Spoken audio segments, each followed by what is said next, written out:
All right. Shall we try and get this thing started then, as it is 2 o'clock? Wait, the camera didn't flip out. I had some issues setting up earlier. So it was a bit of a... Let's hope this doesn't screw things up too much. And it didn't. Looks pretty decent anyway. If you have an opinion that says otherwise, feel free to let me know.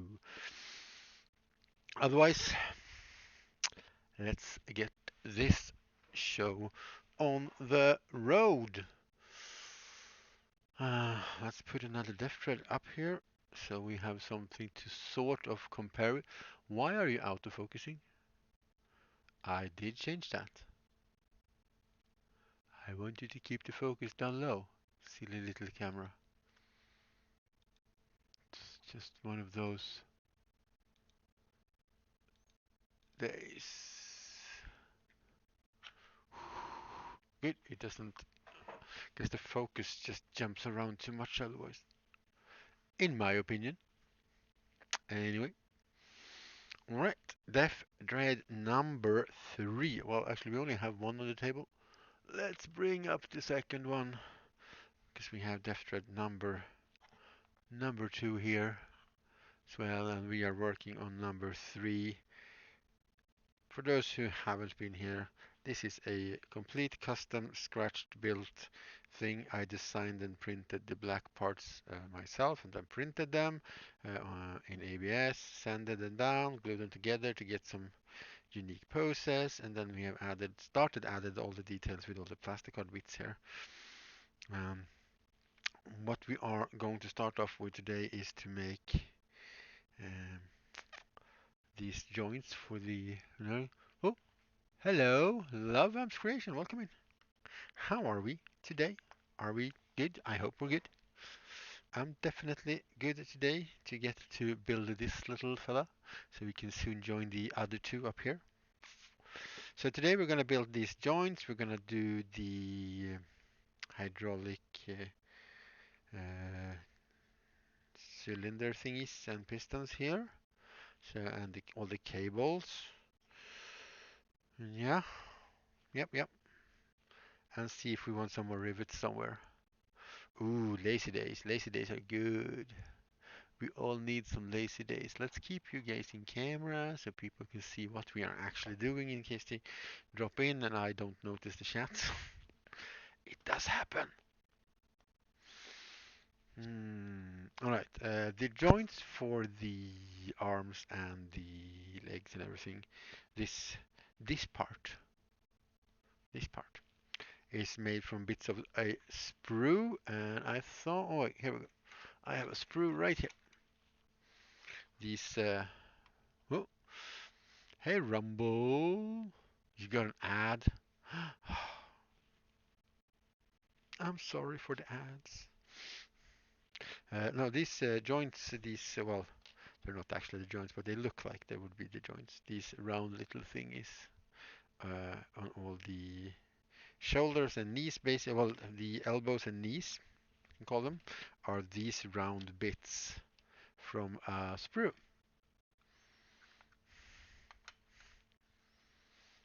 That's a good. Okay. Good. It's good that you enjoy the ads. I don't know. So what do we need? We have one. It's a bit big though, but still. 1, 2, 3. So 8, 10, 12. So we need 11.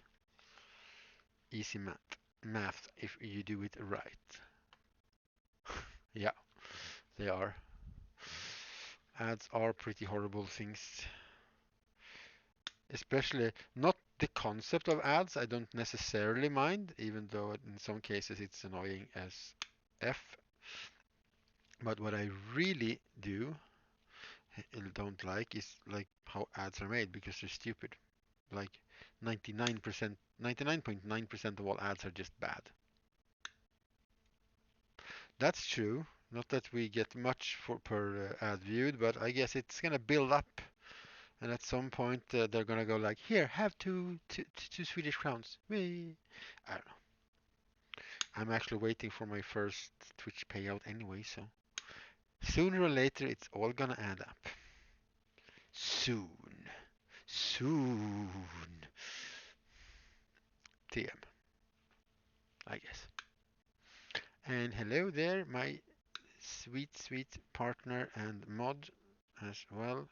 So don't forget to say hello to you when you come in and hello to us, because that would be like the ultimate rude. 1, 2, 3, 4, 5, 6 bits with this one. Just rough cutting them out for now. Uh, but yeah, in case you wanted to see them, sweetheart, uh, this is how big they are. And yeah, I think these are urine sample containers from the start.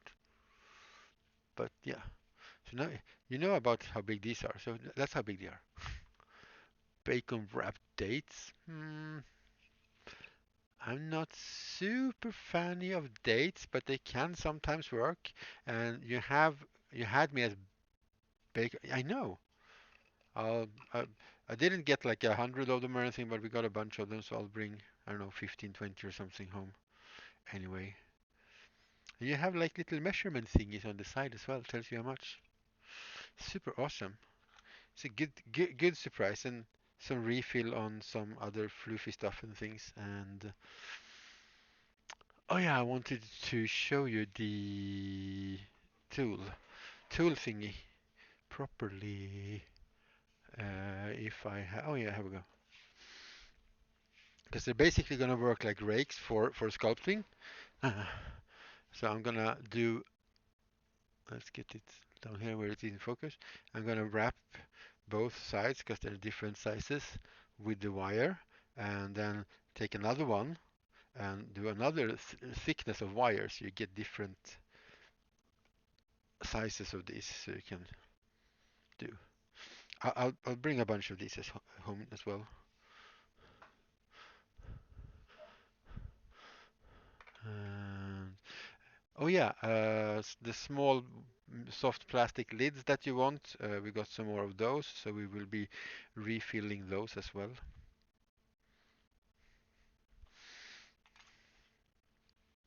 1, 2, 3, 4, 5, 6 out of 11. They are different heights on these, so I want the like little bigger ones.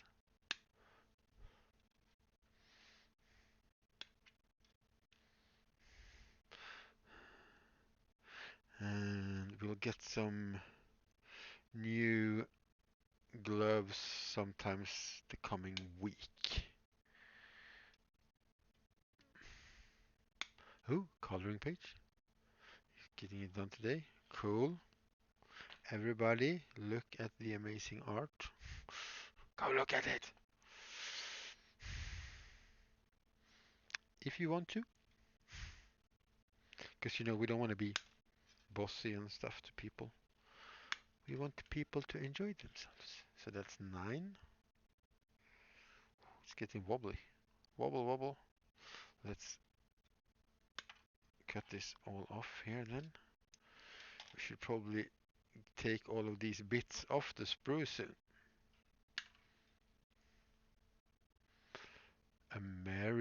They taste like American pancakes with maple syrup. Not a maple syrup fan, actually. Though it's been forever since I have tasted maple syrup, so I probably really can't say whether I am or not.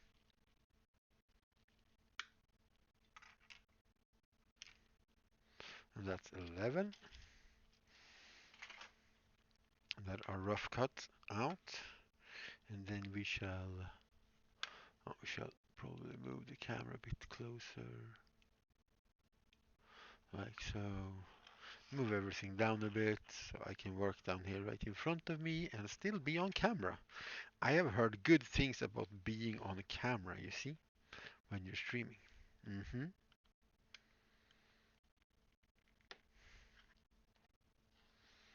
And that's one.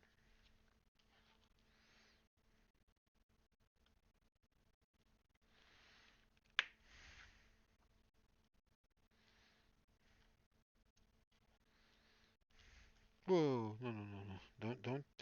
Don't throw things on the floor, Pixel. That's not where things belong today. Yeah, I need to look in detail on that coloring page later as well. And these get not straight cut off, so they might look a bit wonky, but in this case, for the orkiness, it doesn't really matter too much if it's a little wonky. There is a sort of wonkiness tolerance to building orc things.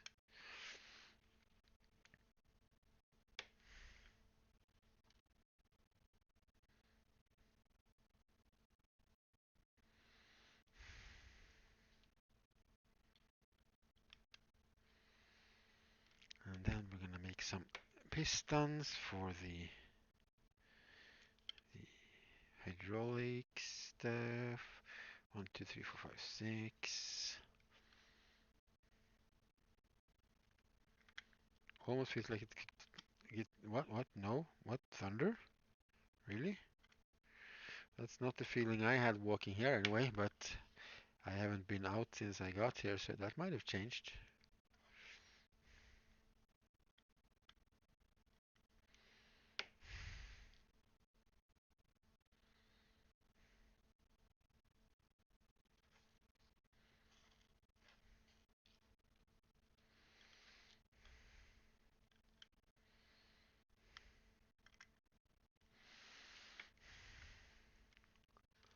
Your joints feel like thunder.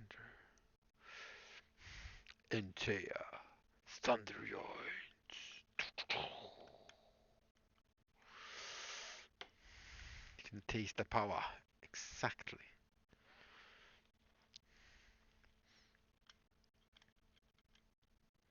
Taste the power. And that would be 11, so that should be enough. Let's get a little... Oh wait, we're not using those, we're using these old ones that have already dried paint in them. And we're going to use them for glue, so we don't waste nice, clean little pots.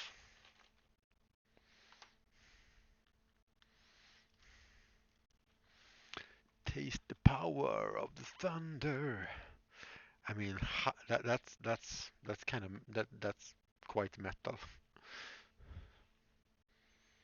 I walked out and I could feel and I could taste the power.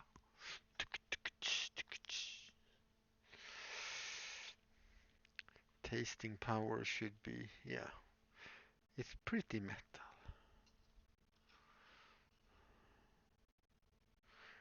So, how are people doing today? Are you all fine? I am super fine.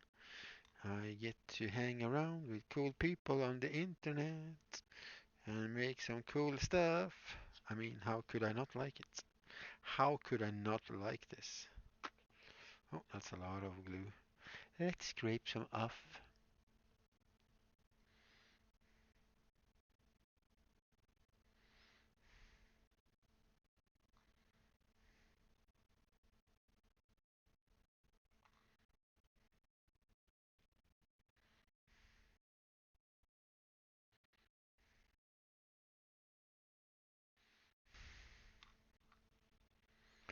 And keep on gluing all the things. All the things. Oh, a little bit more in the middle, thank you. Wait, did I cut? Oh, I got the insides there. Wait, 1, 2, 3, 4.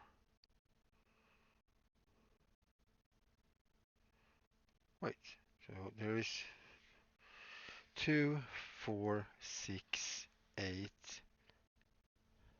10, 12. There was one, I cut 11 more. But there's 5 left. Did I? There's 5 left. And there is 6 places where these should go. Did I? Did I throw one away after all? Maybe. Oh yeah, we need some. Did I put some on the feet as well? Yeah, we need some on the feet anyway, so okay. There wasn't 12. We needed more. Hello, Simon. Welcome in. Welcome in. Oh, I didn't count because I put some up here. That's the error. Don't have any there on the other ones. Let's start by putting stuff there now. It's the new thing. We're changing the design. No, actually, we're just orcifying it. How are you doing, Simon? Doing well today? Having a good weekend?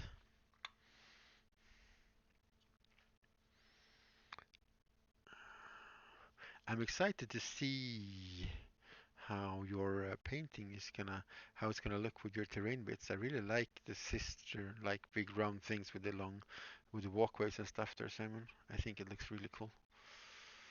Yeah, I look at your stuff on Instagram. Mm-hmm.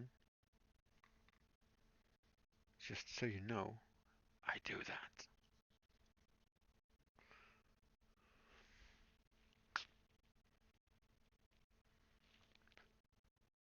What? Am I off cam?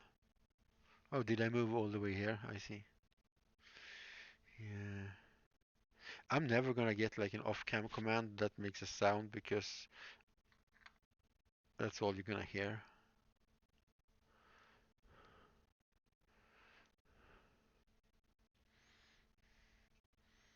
At some point, I'm just gonna invent a camera rig that is like Arduino based on movement and have like a movement sensor so the camera follows like a certain thing. Oh, Tiny Magic Craft, thank you for the follow. Welcome in to the whaaag. I don't want to scream whaaag because I don't want to make people deaf. I don't know how I did the math, but everything worked out except the inside. We need 1, 2, 3, 4, 6 more. Okay.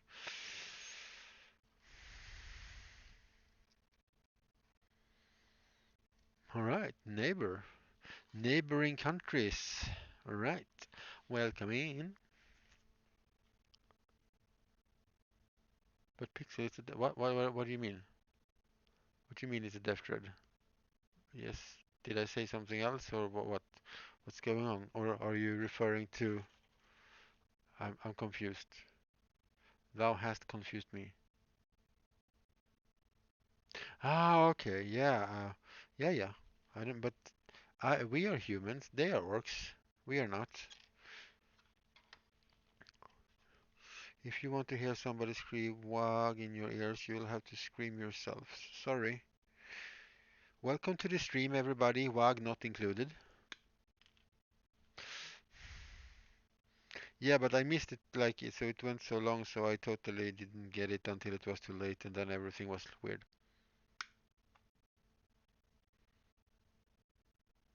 Yeah, that's good. I have done that before. I put like an X in the middle where I should be. That's actually pretty good. It's a theater trick because they do that on stage. Because usually the audience don't see down on the stage so much unless it's a really big place. So otherwise you can see like small marks, so the actors know where to stand doing certain things. It's pretty funny. So yeah, that's a good thing to do actually, mark things out.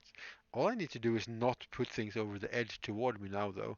Uh, the trick with these is one, people can see dead dreads when they come in, and I also can't be up here working. So I basically have limited my space, and then sometimes I forget and I go like this, and I was like, oops. And that's usually when that sword wielding person there in the chat goes, out of camera or out of picture, which is all good. Because eventually I will look up at the chat and go, oh, make lunch instead. Lunchy, lunchy. I had lunch already, of course, because I was doing the stream. We needed 6 of those. So what I'm doing is I'm taking off these round bits of a sprue because we're using those as our joint pieces here.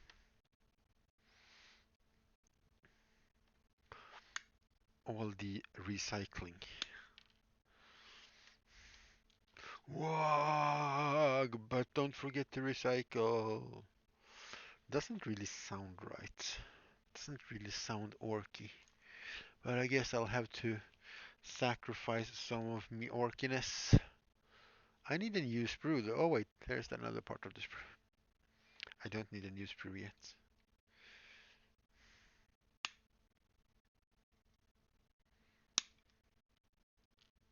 One, two, three, four, five. One more. Okay, let's take this one. Yeah, we're definitely at some point later today going to take all these things off the spruce and put them in like a box instead. Yeah, as per usual, if anybody has any question on what the F is going on and what I'm doing and why I'm doing what I'm doing, feel free to ask. If you want to show off anything miniature or art related or crafting related, something creative related, uh, feel free to post links to your Instagrams and whatnot in the chat, as long as the link does not violate the terms and service of Twitch. Because then the Twitchings will be sad. And then we will be sad. And then everybody's sad. And sad, we don't want to be sad today. We want to be glad. But yeah, links are free. No permits are needed. Keep it relevant to some kind of creative thing. And keep it within terms of service. And if you're wondering why I'm doing what I'm doing, blurt a question in the chat if you want to.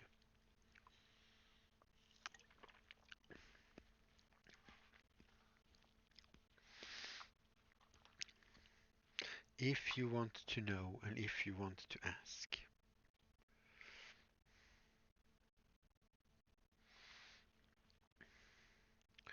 Otherwise, I usually try to kind of keep it explanatory as I go along and talk a little bit of about what I'm doing and why I'm doing the thing I'm doing and why I'm doing it the way I am doing it.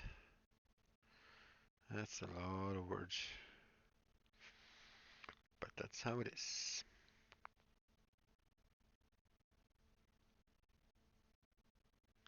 But yeah, the Deff Dread project, of course, started out not as a way to say, haha, Games Workshop, you ain't getting my monies. Because I spent a lot of monies on the Games Workshop stuff. No, this started out as a necessity of me wanting to get back into playing 40k, and with the COVID thingies and not uh, being able to keep my job in tourism, not a big surprise. I mean, I'm not at all surprised or upset, really upset about it, anything extra anyway. So, but not having much of an income, I decided I should design and print my own stuff.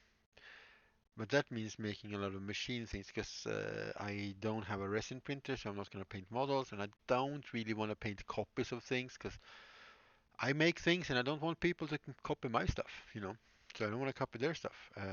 So I did something that is sort of inspired a little bit about the original Red design, but I made it mine, and I also decided to not print all these parts that you can see that are white or gray, because I wanted to be able to build that because I like building things with my hands, and that will also give them all a bit of uniqueness. They will all look very different and unique, even though they will look kind of the same, if you know what I mean. So that's where we're at. What we need to do now is to start on these things. The cylinders and the pistons that make up the hydraulic system that makes the arms, in theory, move.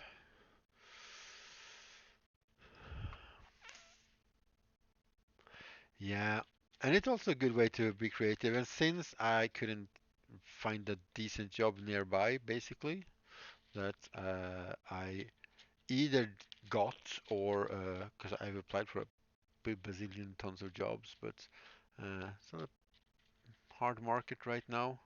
Also, with the restrictions in place, I'm not seeing the one thing I don't need in this pile. It was hard, so I decided to, because in the long run I wanted to start a business anyway, uh, making stuff, fixing things, which not necessarily have to be Warhammer related at all, because I do a lot of other stuff as well. But I was planning on building that up slowly so you have time to build up a market and stuff. But we kind of had to jump into it now to try and see if it's all salvageable. Um, I'm gonna go and see if I can find some of that smaller plastic tube that I use for the pistons, because there should be plenty of that left. I found it directly, right away. I think this is the right size. Kind of looks like it's the right size. I hope it's the right size.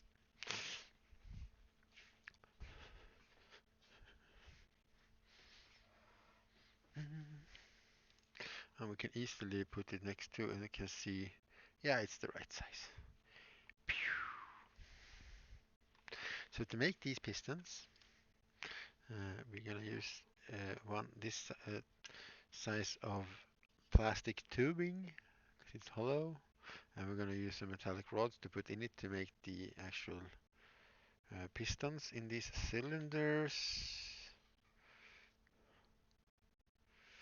Uh, yeah, it is the right. I just have to shake. Had to shake. And they are about that long. They don't have. Okay. Why did you jump away so aggressively? Excuse me while I dive down and try and get my. Oh, sorry. Did not mean to headbutt the camera. But you know, that's one of those things that happens.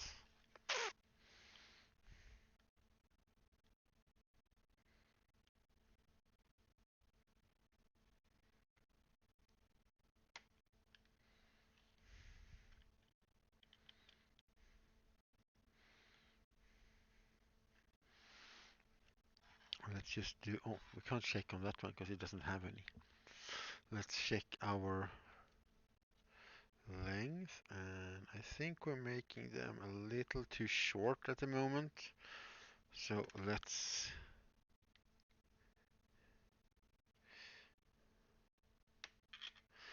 Oh yeah, we can do it. We can do more math. We need one for each arm to start with, and we need more for the weapons, but we haven't built any weapons yet. So we need 4, 5, 6 to start with for the general movement. Yeah. And then we need to start constructing some kind of a claws and saws for it, because that's what it's gonna have. There are two different variants here. One with 4 arms with weapons, and one with 2 arms with, well, with like fist or close combat weapons, and one with 2 shooting weapons and two claws. Uh, the next one is also going to have all close combat weapon in this configuration. So what we're going to do is build some of those in the end as well.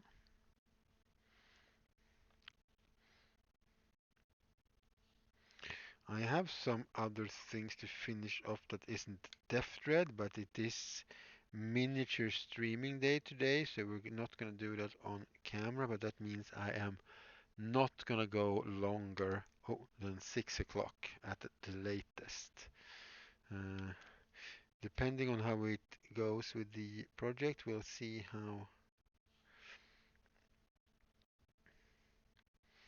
where we're going to stop. Because I don't think we're going to have time to start building any weapons today, but making all of these things will take some time. Then we will talk with people in the chat, of course, and that takes time.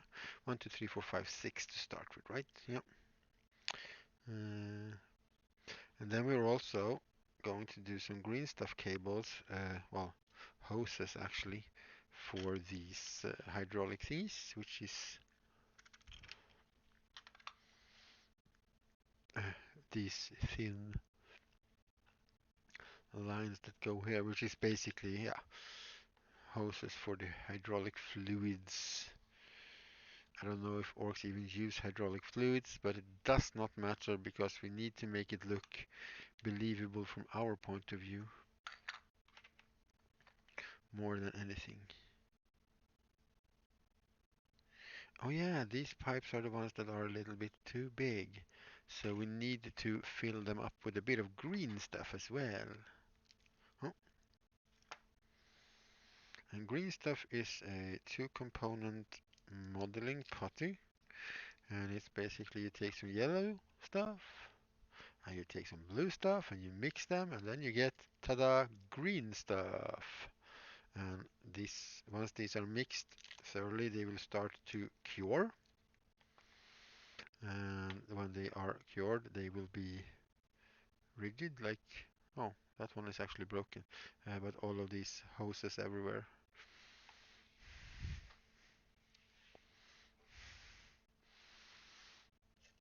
Let's get some water poured up because we're gonna need it for the green stuff.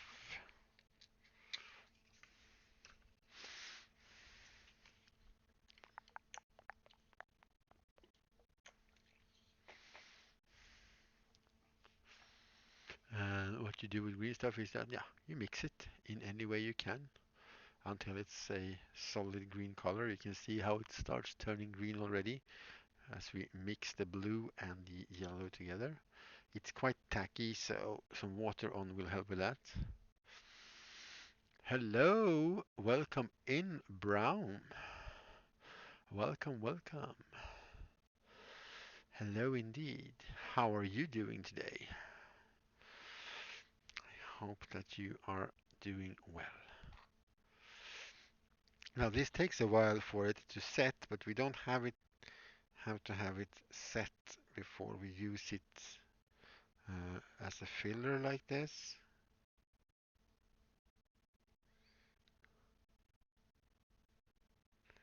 We can just sort of scrape it off. Whoa, shooting things all over the place again? That's not what we're supposed to do. I think I headbutted the camera further back than I thought. There we go. So basically, we're filling up the tube with a little bit of green stuff. I'm gonna put some glue, if there was any left, yeah, there was, on the end of this little metallic rod, and we're gonna insert it, and the glue will cure pretty quickly because it's a super glue, and that means that will stay like that. And we can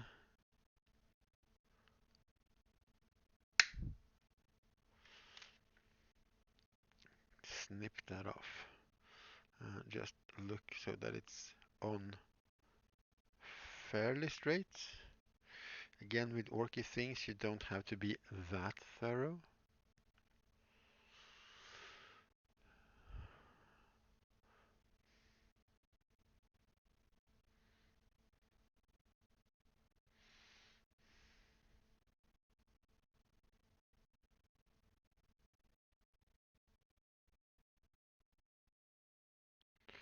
You know what? Let's just fill up all these pipes right away.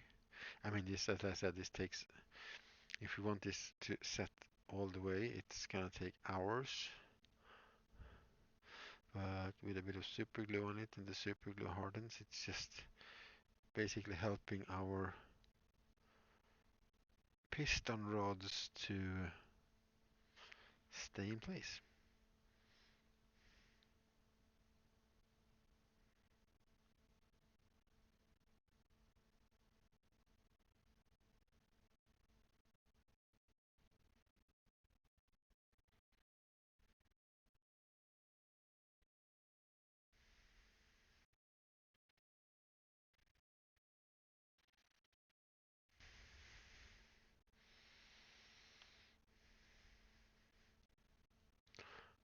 We're just doing it to all of these So we sort of can mass produce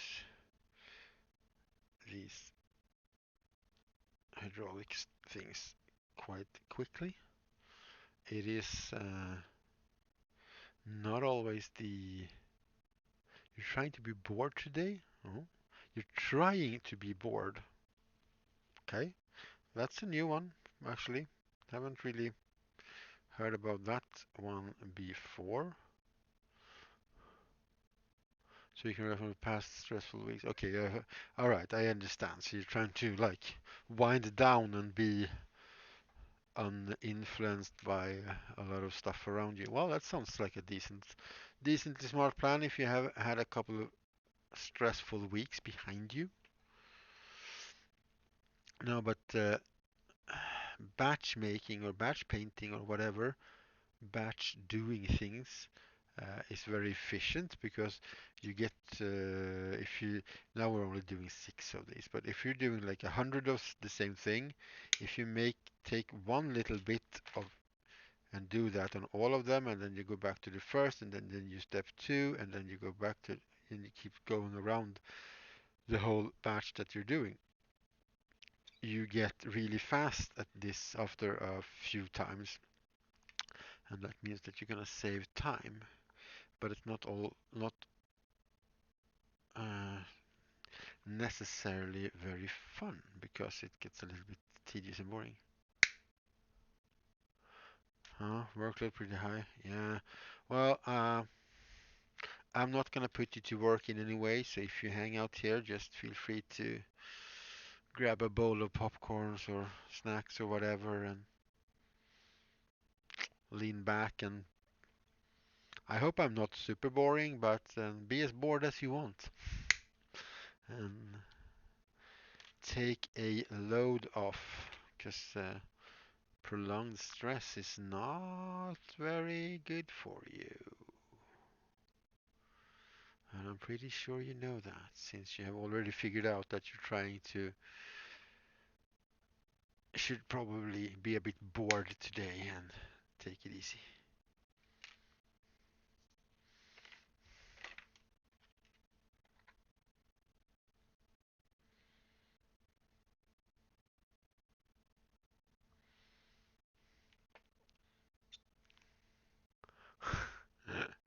Stress bad? No, no, no.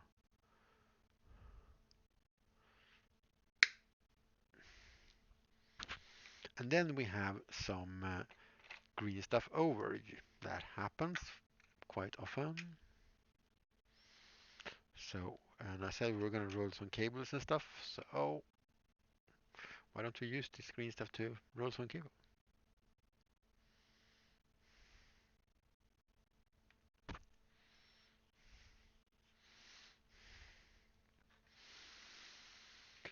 Yeah, tiny rhinestones are brilliant for rivets. I missed some. I missed the middle of the conversation up there. Sorry about that. Yeah, rhinestones, googly eyes, anything that is rivet shaped is up for grabs when you're making rivets for sure.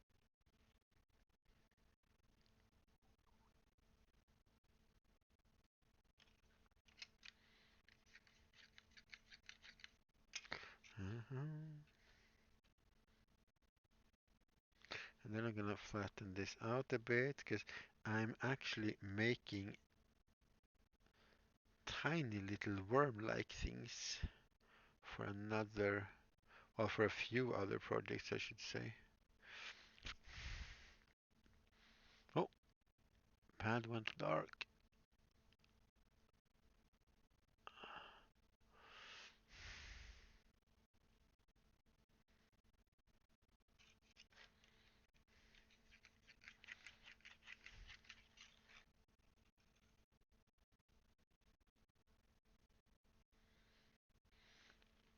And then when you paint these are gonna look kind of like worms because you get these sort of segmented bodies. And we're gonna make a pile of worms, or two, actually in this case. So not too worried how they're gonna end up. And the rhinestones do make everything look fab. Yep, you could just mask them off and not paint them and just have them as rhinestones. So everything looks shiny. Might be a bit weird for Necromunda, I suppose, but you know.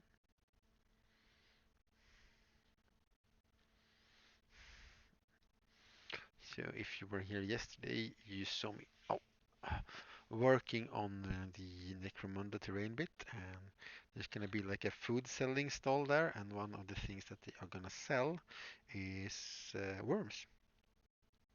Rat burgers, mice kebab, shroom salad, and worms. Both fresh and old worms. So there is options. You don't have to feel pressured into eating some fresh wiggly worms. You can have them old dried worms as well. They're gonna cost you a bit more, of course, because they're, you know, seasoned. I think that's a good pile of worms to start with.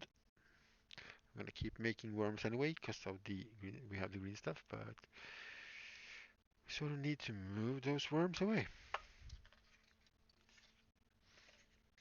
We're just gonna put them on here, and I don't want to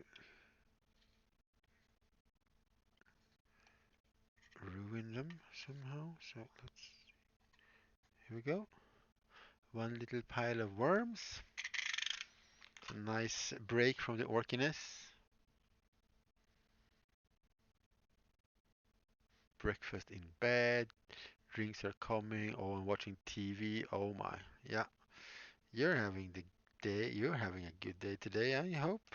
That sounds like a pretty good day.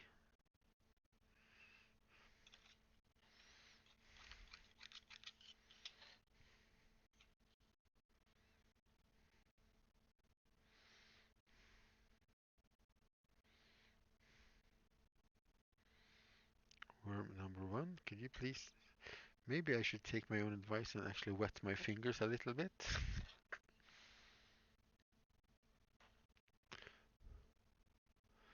Good morning, Bone Shooter. Rumble just came back from the worst game of your life. What were you playing? What game are we talking about? Welcome in, Bone Shooter. You just caught us in the orc break when we are making some nice worm dishes for the Necromunda Terrain restaurant thingy.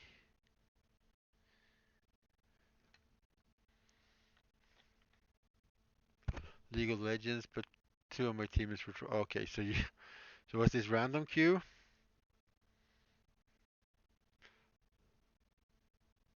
And oh god. So your own team were like two Muppets who just like, haha, we're gonna do silly things because it's fun and annoys people, and the people on the other team were just actual. Okay.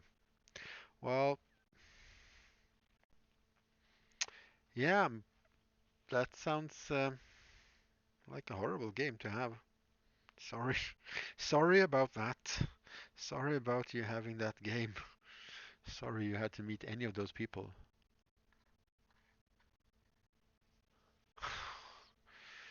Oh, lordy lord. Well, one of the reasons why I don't play games like that. Right there. Alright, let's get back to the orky business of making orky pistons. I need a file. Uh, I have not really played League of Legends. I did play some Dota back before the league thingy was a thingy, so I'm familiar with the things, but I never really got into the game type. Spent quite a fortune of spent a quite a little fortune of my time playing in playing World of Tanks though.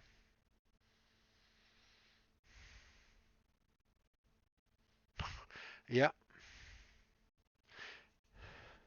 and even Nice gaming, because I have hung around some really sweet, nice gaming streams, especially in the World of Tanks and World of Warships communities.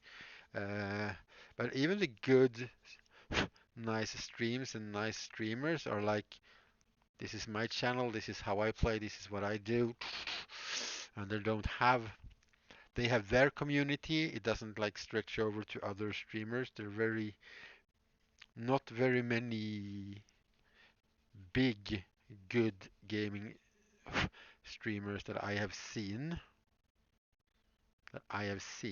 myself, that like stretch out and do things like this community does, where people just cross over and we talk about other people's stream and how much fun it was to watch this streamer yesterday. And in other streams, especially a lot of the gaming streams, you go like, "Oh, I watched this other guy play." You're gonna get like an angry message from a mother, or you're gonna get like a timeout or something for, "Hey, we don't talk about other people, even if it's positive." It's like, okay,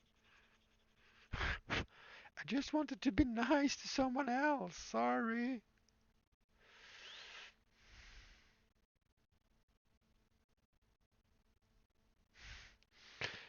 Yeah, and then there's that. If they think they're better than they are, and they constantly go like, "Wah wah wah wah," that's nah. I stopped watching gaming streams completely. I just stopped watching gaming streams.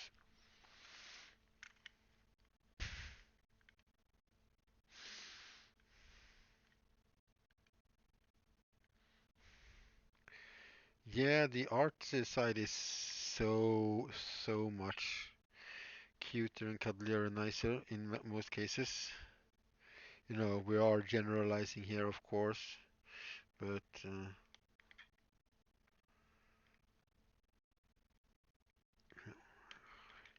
making some more parts. We need 6 of these now.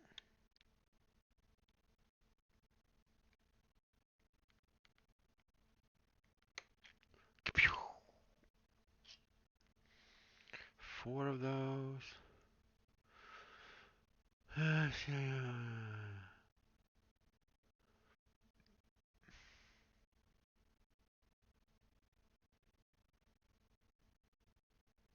Yeah, and the worst thing you can do if you get upset in a game, that's to keep on playing.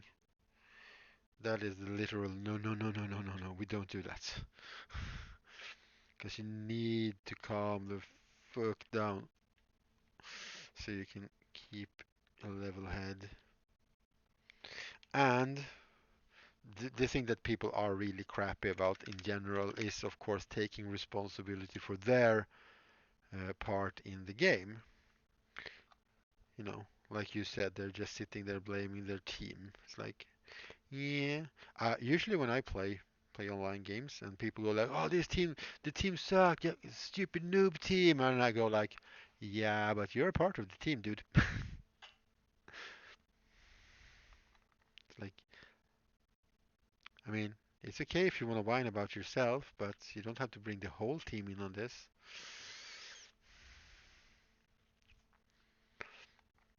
So the only thing I play, well, I haven't played in like I don't know how long now, is a game called Cross Out. If anybody has ever heard of that? It's a online PvP game. You build post-apocalyptic car thingies with weapons, and you go random team versus random team. Oh, there is a clan war thingy as well, but mostly it's just random queue against random queue. Uh, some toxicity, of course, because it's an online game, but there is no cross chat, so you don't between the teams you don't get anybody in the opposing team screaming about things. They might send you a message sometimes. It's if you like building, like if you like the creative side of things as well, maybe that's a good game for you. I don't know. Cross Out. It's a game that I enjoy. I need a bigger drill.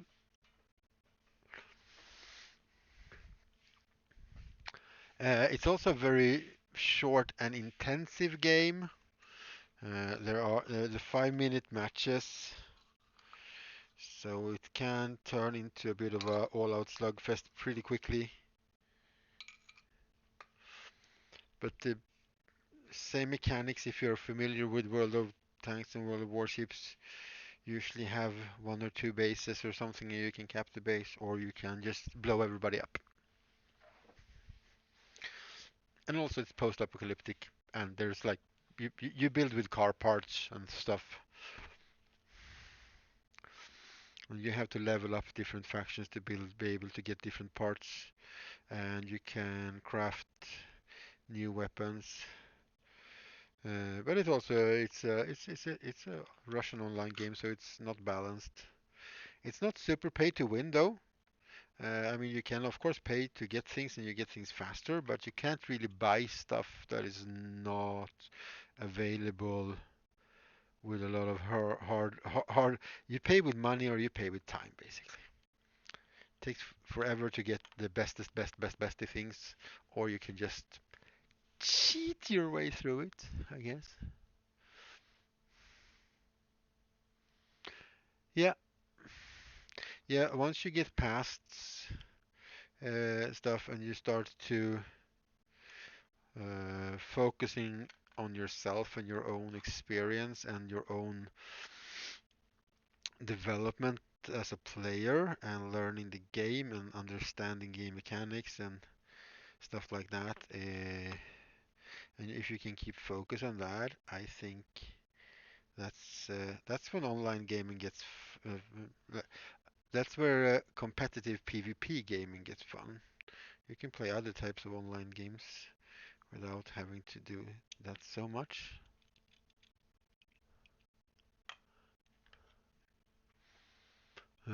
Guess what you're doing? I don't know. You're playing games? Or was that in relation to the earlier discussion about telling people things, kind of maybe?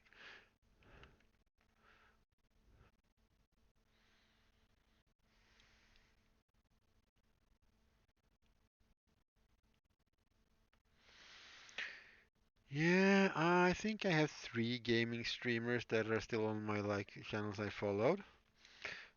One of them is a guy named Grumble the Dwarf. He mostly play World of Warships.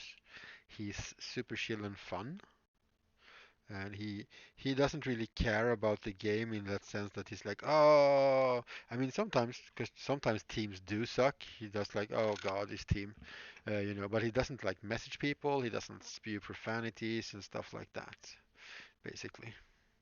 Oh, we only have five of these. Need six of these pixel. Um, so these parts are gonna go on the other end of the hydraulic thing here. Like such. Once we get them all drilled out and so.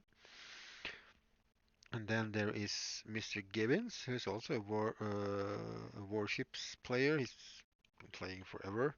He's he's a really nice guy. He's a really nice guy.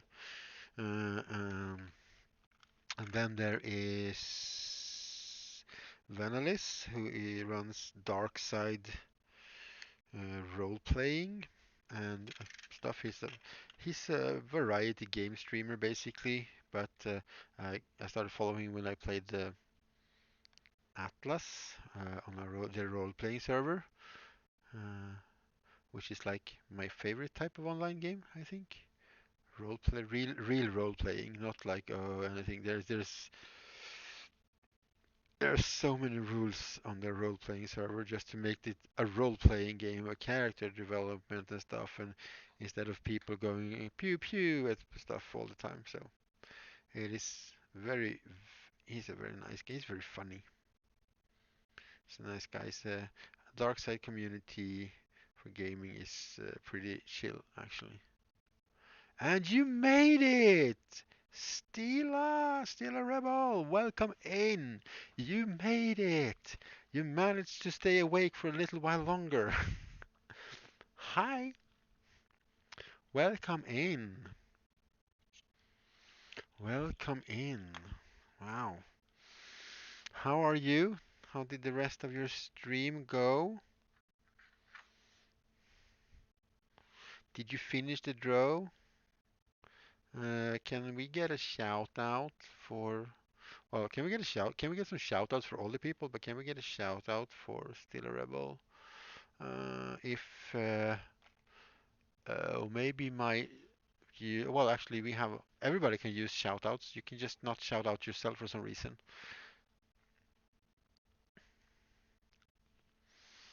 So, Bone Shooter, if you're still here and awake, well, no, you have to do the SO first.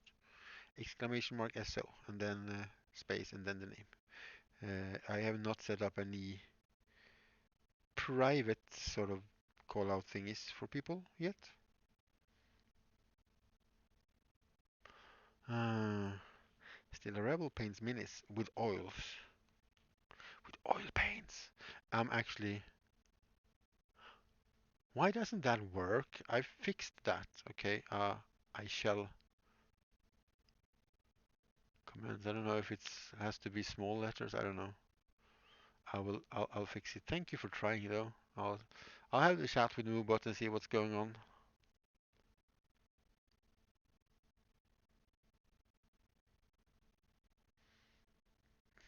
Oh,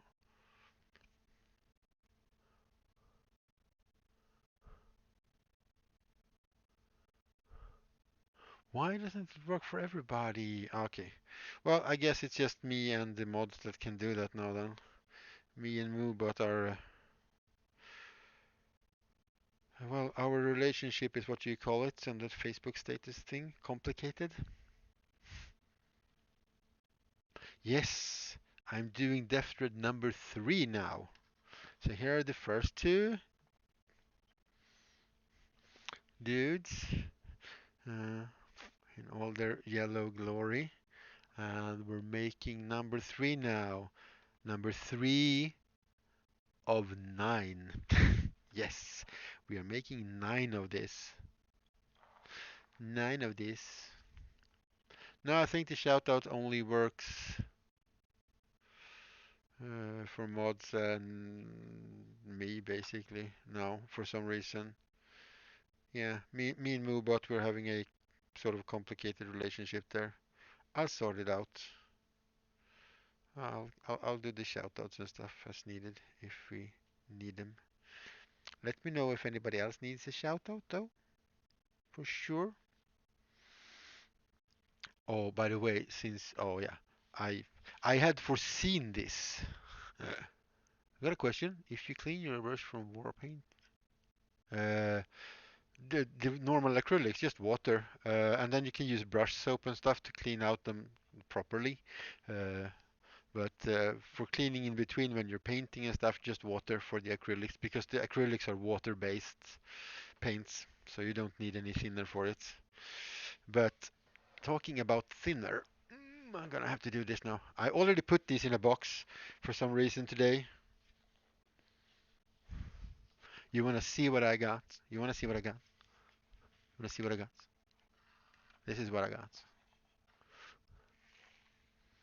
Tiny little bottles of paint. Are we surprised? Hi Mel, welcome in. Hello, how are you? So, hmm can anybody guess what's so special with these paints? Yeah, can you guess what's so special about these?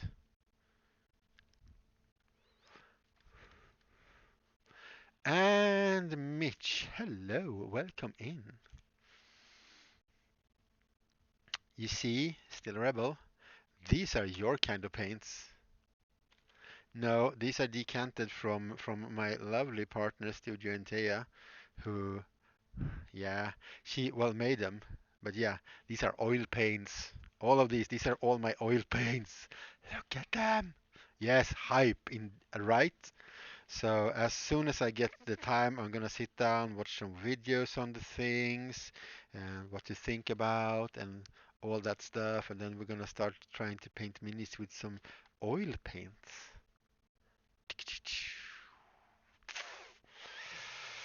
And I mean, there's a mixture of different paints, but we do have some like the cadmium is Winston Newton's artist's grades, so there's some really good paints in here as well. So I'm super excited. I'm super excited about this, but that's not now. But since you popped in, I thought if somebody will get the hype, it is you. Right. Oh yeah, here we go. You're too thin for your liking. You still got the tubes. Oh yeah. You see, we can fix it if they are not to our liking. So that's a bit of a hype. You're in the conservatory doing some mini prep and we'll prime them 30 degrees in here soon. Oh, nice. Yeah, weather turned around. So yeah, super hyped about trying some oil paints in the coming weeks or so. I'm not sure when we'll get the time. Any difference in working with acrylic and oil? Well, maybe Still a Rebel can actually inform you on that because I have yet, as I said, to try the oils. But yeah, there's a difference. Oil takes longer to dry, for example. Yeah, I can't wait to try them as well. Super excited. I'm also thinking about see if I can get some new brushes so I can use them for just that. So that's super exciting. This is also super exciting. We're doing tiny mini parts on this now. We are gonna take these hydraulic thingies and we're gonna glue them in place everywhere. And then we're gonna can see on these ones they have like little metal plate. Well, they're not metal, but they have little plates going from the arm to the actual cylinder. So it looks like them attached, and then there's some rivet work to be done on that. So that is what we're starting on today, basically. Oh yeah, and we made a couple of piles of worms from green stuff. No layers, we know. Oh yeah, yeah, exactly. Don't mix with oil and water doesn't mix. Who would have known?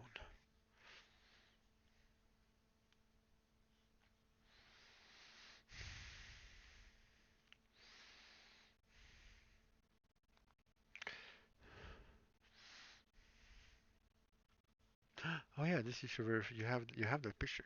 That is cool. Uh,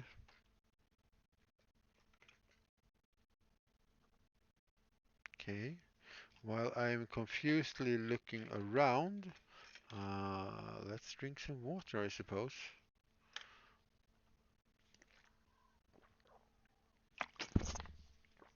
I am missing a pair of tweezers. Maybe they're over at the bench. Let's get over here and have a look. Oh yeah, they are.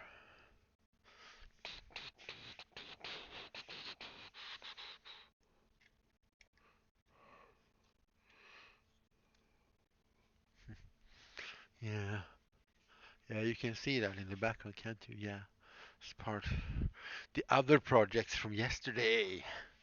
You're gonna be lurking for a bit? Oh, helping out somebody new? Awesome.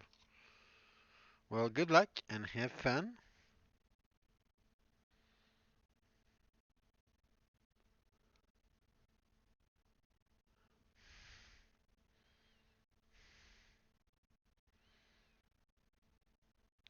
Half an eternity. So if you want to do 2 layers, you will have to wait all of eternity.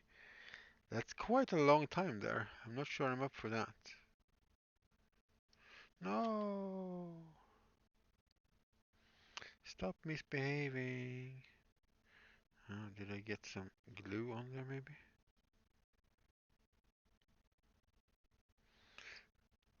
Okay.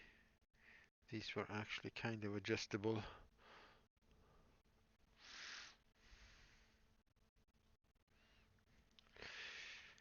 Yeah, the blending part I am absolutely looking forward to. I mean, I have, and it's decades ago, literally, but my mother used to paint and be quite creative when I was a kid, and she did some oil painting, so I have played around with some oil paints at some time. So it's not like I haven't touched them. I just haven't really put them on any a miniature before. That's the super exciting part.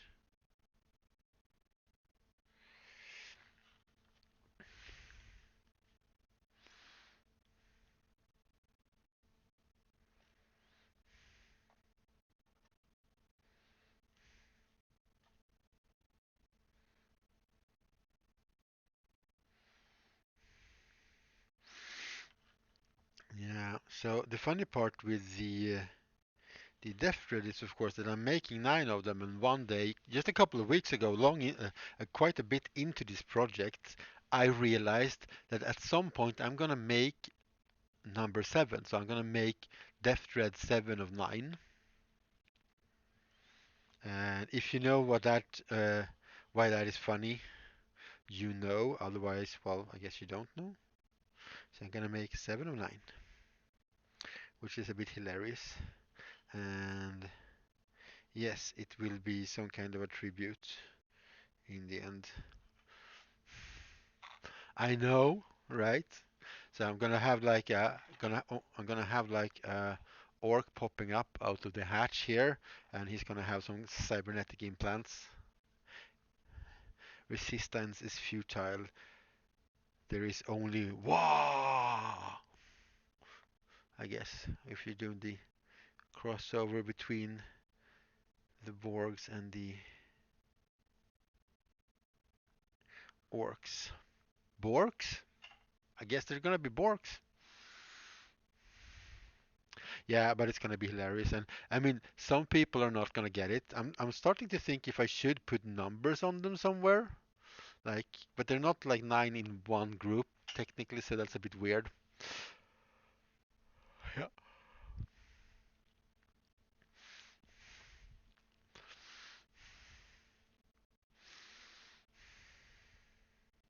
They're more like original, the first Borgs when they don't want to like assimilate everything and just want to like destroy everything that's not them. That's basically orcs. They go to war against everything. But they do actually assimilate. It's when you think about it, orcs in 40K do assimilate other cultures because all they do is copy things that they have seen, uh, and literally what they have seen. So if they see a car with wheels, they build like a box with wheels, and that will work because all of the orcs look at it and they look at the original car thingy and they go like, well, they look kind of the same. So if that one works, then that one will work, and that's orc 40K logic for you, because that literally is how it works for them.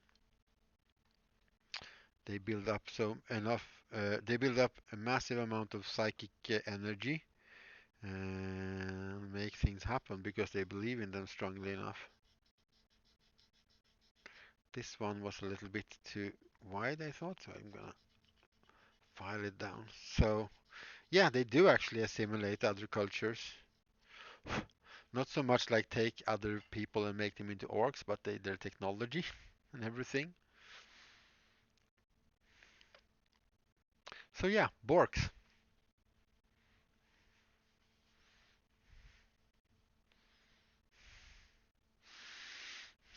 Kind of want to make like a standard bearer thingy with like a big banner that says resistance is futile, but we write it in like orc, how orcs speak, and spell it a little bit wrong. Okay, all the little plastic bits that are supposed to look like metal bits that hold the cylinders in place.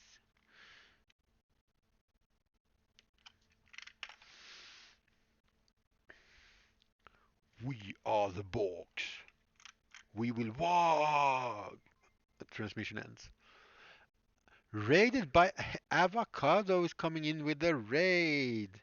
Hello, Avocado. Wait, maybe. Well, Commander Mittens says something. Hi, Mittens.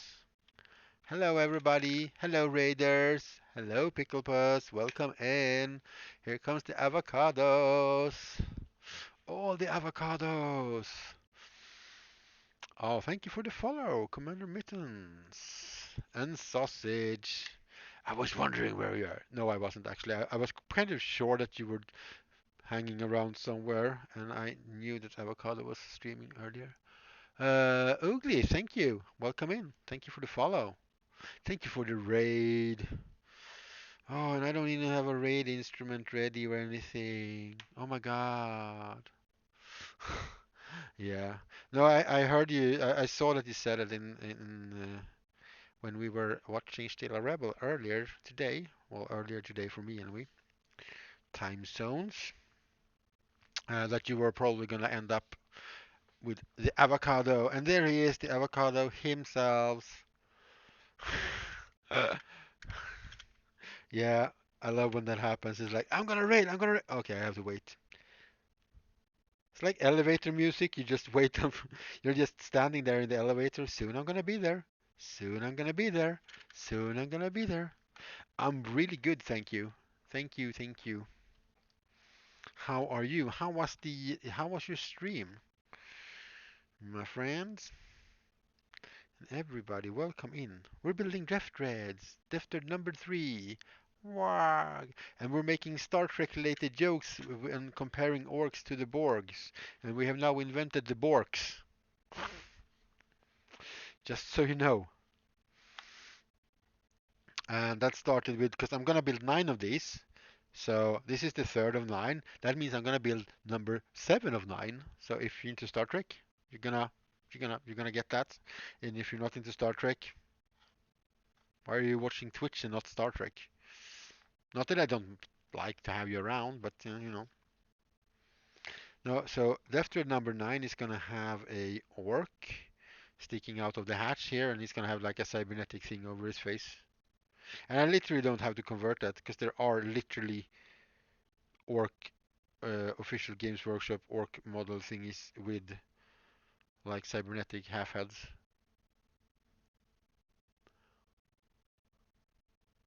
Yeah, I understand. Go and sleep. Thank you for the raid again. Super awesome. Have a really good night, day. Have a good sleep, whatever. Whenever and whatever you sleep, have a nice sleep. And I will see you around the magic that is the Twitch. Yeah, 709. 709 is gonna be awesome. I'm thinking about making some extra like modifications on the outside and paint them like black so they look like a little bit Borgy. It's gonna be hilarious.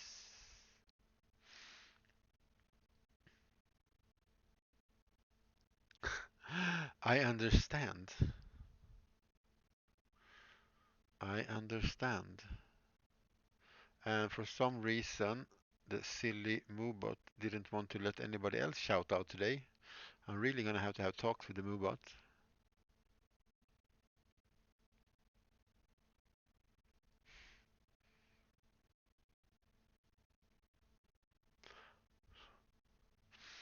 Don't know.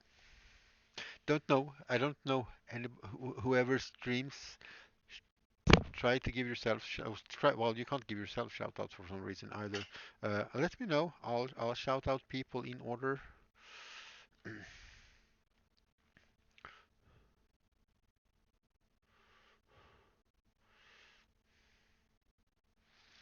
So what we're doing now is we're putting these little metallic, well, they're not metallic, I'm gonna call them metallic, these little brackets on, so it looks like these hydraulic cylinders that we just put in place are actually being held in place somehow.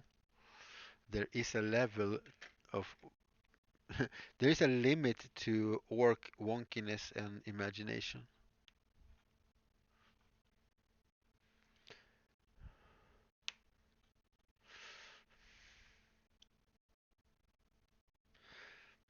Mhm. Maybe my raid instrument should be learning a bunch of more medieval songs and just go medieval on people's asses, literally, when they raid me. That would be hilarious. And since they're medieval songs, they're not copyrighted because they're super old.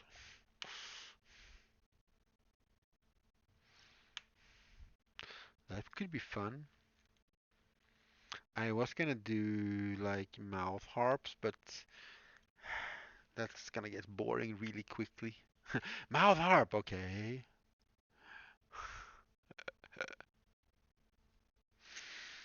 Yeah, and good night, avocado. I will see you around in the chat arenas and discords and things. I'll post an updated picture on the Discord once we're stop ending the stream.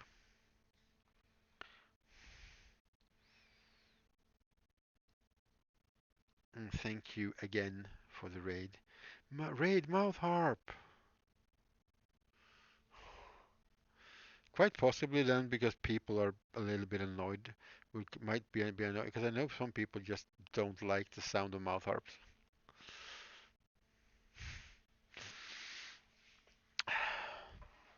I was considering Raid Didgeridoo, but that's kind of, not small, and also feels like that's something we can leave to sausage streams. Maybe you can do that. Feels more like your part of the world, you know. Mouth harps are pretty my neck of the wood, I suppose. If we wanna, yeah, you can get Morocco. Yeah, yeah. Either we like try to find our own cultural things, or we embrace other other countries' cultures, other parts of cultures, and play whatever music instrument we want, or we just say welcome. You don't feel pressured to start playing an instrument on stream when people raid you. But oh, I said I was considering at some point a raid didgeridoo, but I thought we could leave that to you maybe. But you know, doo-doo-doo. We could. I mean, the mouth harp thing. It started not out because it's just fun. It's because I like mouth harps and I sort of collect them. So we're taking a break, letting some of the glue dry before we mess everything up. And we're going to discuss our Lord and Savior mouth harp.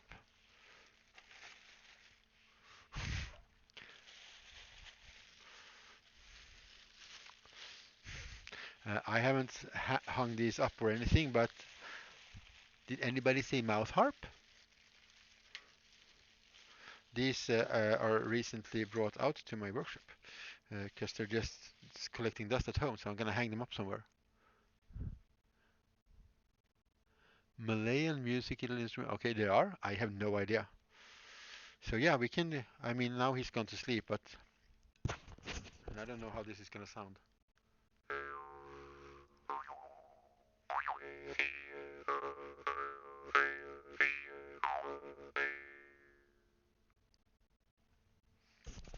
I mean, so technically we could. Uh, you can leave over there for now.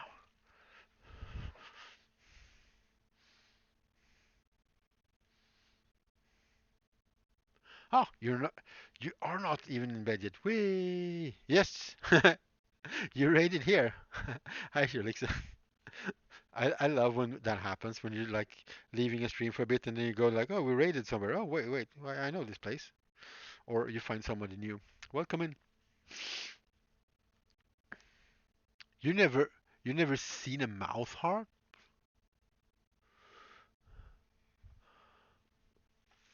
Okay, let's bring some mouth harp. You never seen mouth harps? I mean, I just don't collect them because they look different. Because they all look different. They're different. Let's let's take a mouth harp break. A proper mouth harp break.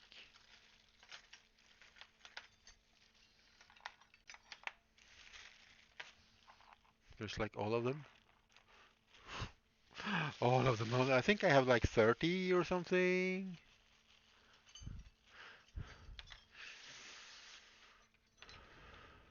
There's one with a little rooster on it. So they're like they come in all sizes. This is a really old. This is a really old instrument if somebody really wants to know, uh, because it is a very simple instrument. It's a very old rhythmical sort of instrument.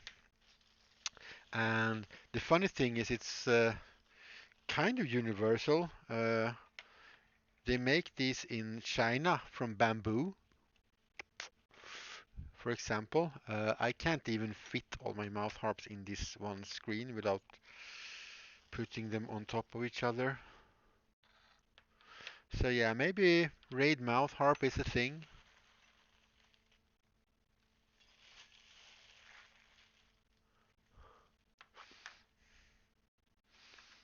So yeah, they do.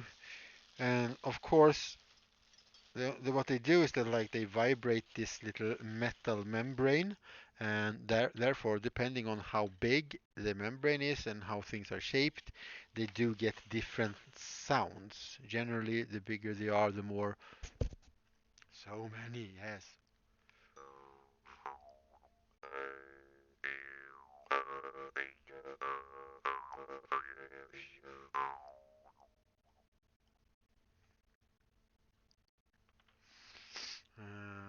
Oh, there it is.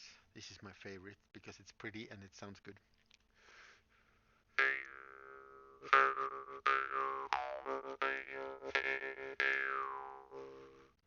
So basically what you do is you breathe in and you breathe out and you shape your mouth. So yeah, gonna need to figure a way to hang these up so we can choose from them when people raid me. I guess. I guess raid mouth harp is now official. Uh, in case of any other raiders, we'll keep my favorite around so we can grab that. And we'll carefully put these down here. Yeah, because this is like, I don't know if it's like the third oldest instrument type in the world. Yeah, as I said, they make these from a version of this in China that's made of bamboo, basically. So yeah, it's one of those things that universally got invented all over the planet, but have no actual connection otherwise. Kind of like the drum. Stoked, stoked. All right, raid mouth harp. Why not? I never really. This is all Brush for Hire's fault. We know that, right? His RAID recorder. Then again, RAID recorder sounds good. RAID mouth harp has a little bit of a weird twist to it. Okay, let's get a little bit back on the regularly scheduled content of gluing tiny bits of plastic to bigger pieces of plastic. That's what we're doing. Yeah, and avocado has his RAID harmonica. Yeah. I have a couple of harmonicas, but I cannot play them. I can make them like make noise, but I can't get like a good melody because I haven't practiced or like sort of bothered.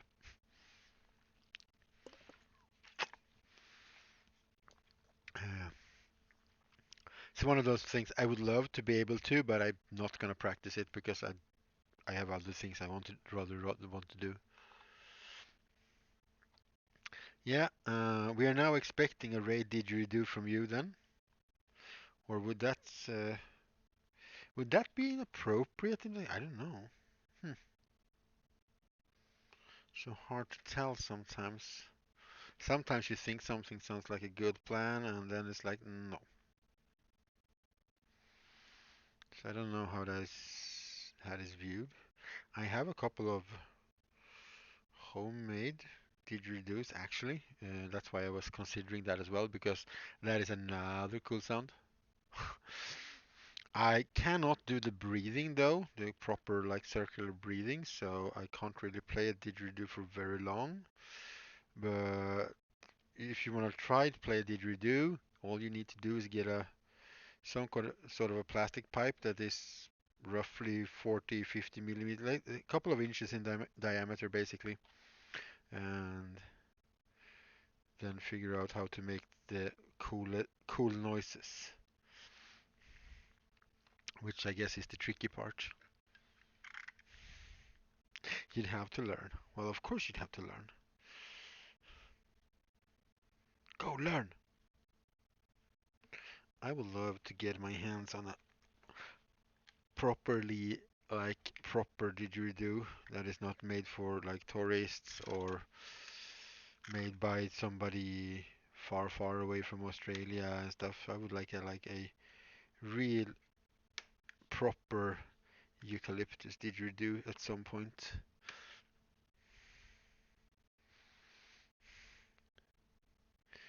Just because Uh, I like to collect things. I like to collect instruments, weird instruments, and things that makes noises. But yeah, you can take most. Actually, most you don't even need that big. Yeah, most pipes from like a vacuum cleaner can be used as a didgeridoo stand-in. I don't want to call it a didgeridoo when it's actually not. I don't know if there's like a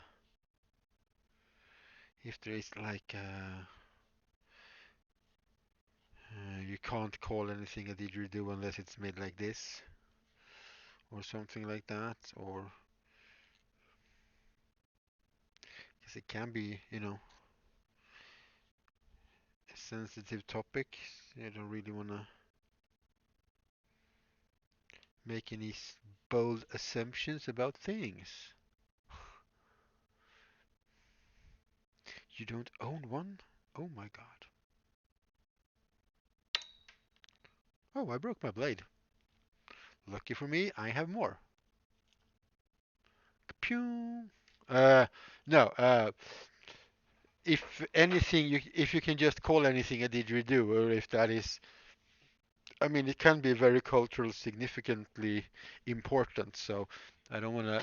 Oh, this piece of plastic pipe I have is a didgeridoo, or if it's a didgeridoo stand-in, basically.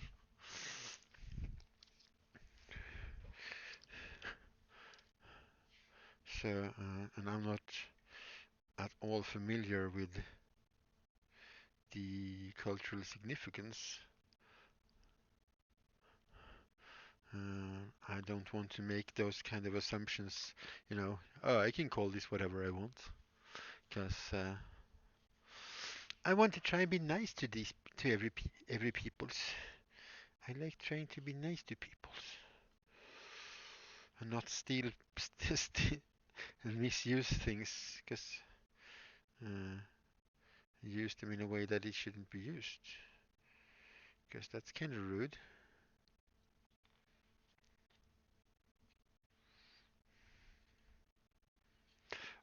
I think it's a topic that if you start to get very interested in it, you will learn about it then.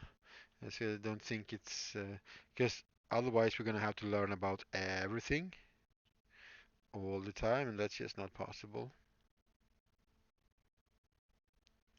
But if I started to actually play a raid didgeridoo, I'd probably do some research about what is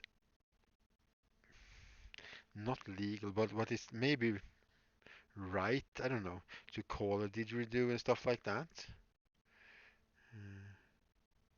I probably wouldn't not play a didgeridoo because somebody said you can't because you're from Sweden, because there's a bit of a difference between cultural influences and cultural appropriations. I'm not trying to steal it and make it mine and go like, oh, it belongs to me.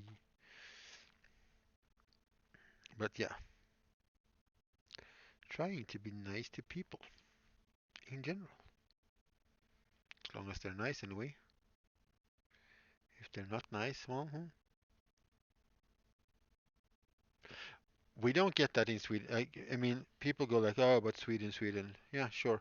But we don't get an education on our indigenous population either. And there's a lot about that in the papers these days, off and on, because they're traditionally uh, reindeer herding people, and a lot of the big forest companies want to cut down a lot of forest and destroy a lot of grazing grounds for reindeers and stuff. So and people sort of turn around and don't want to look at that, turn a blind eye to it.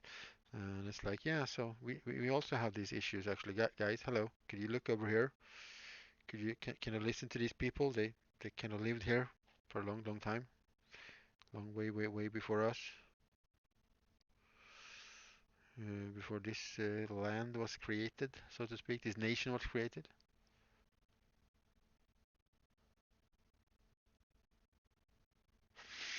No, exactly. And if you want to learn, I mean, in 99.99% of the cases, uh, I would say all over the world, people would be like, "Oh, cool! You want to learn about what me and my ancestors and what we're all about? That's awesome." I mean, there are very few cultures in the end. I mean, individually, yes, but as a whole culture, there are very few cultures that are against sharing.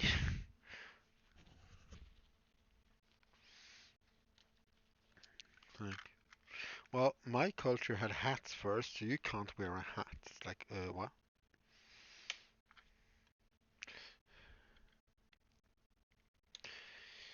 But you can't really just go make their hats and say, hey, I invented these hats.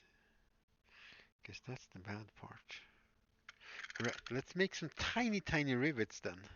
Because all of these little brackets needs some riveting to hold things in place. Well, it's gonna look like it can hold things in place. Oh, that sounds amazing. I like food. Food is good.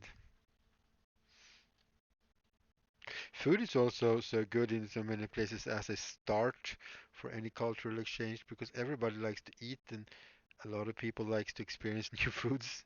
So it's a good meeting grounds. Like,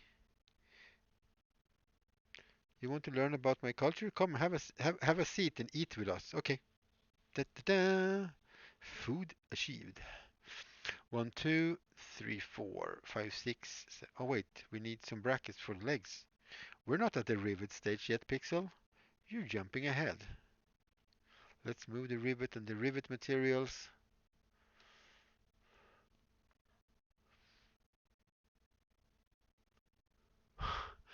Wow. You're just lurking around. Don't mind me. I'm just lurking around. I'm gonna have to I'm gonna steal that into my lurk thingy. So it's just like it's just lurking around. Don't mind them.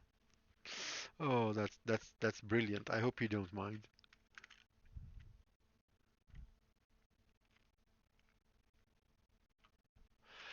I can imagine that, especially since yeah, indigenous things can be a very charged subject. So I think it could be tough. Like people go, I want to make a restaurant with this food. And it's like, maybe not. Well, unless you are actually from that culture, I guess.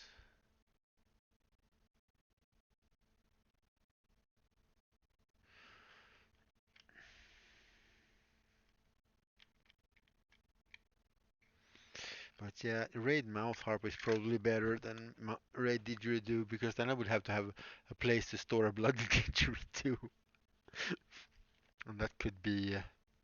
Oh wait, we need 8 of these. That could be interesting, and it will get very dusty and dirty very quickly in here anyway. So probably not. Probably not a plan in a workshop. Maybe if you had like a more of a studio setting for art, that can work. Maybe I don't know.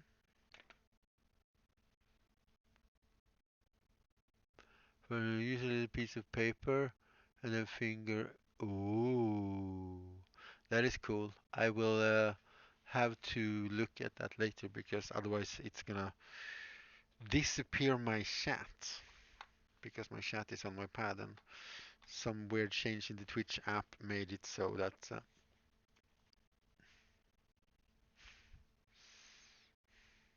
flute with a piece of paper. Why not?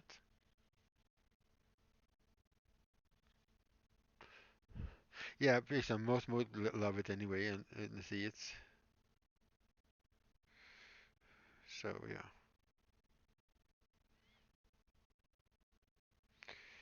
that is probably true. But what is traditional eatings there? Do they eat a bunch of bugs and stuff? Because I mean, there's a lot of creepy crawlers in Australia, so I guess that could be part of the diet as well.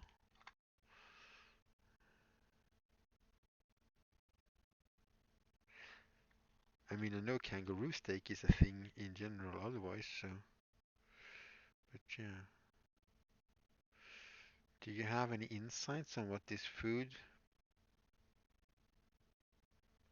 is like the general direction of this food?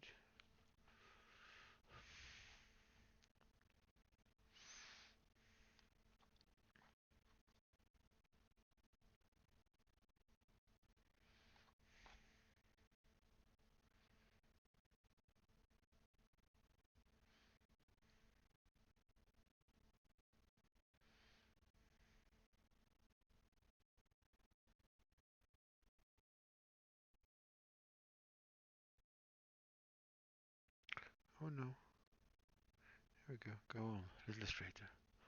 A lot of plants. Oh, 100 animals, but mostly plants. So it's a very vegetarian. That's interesting.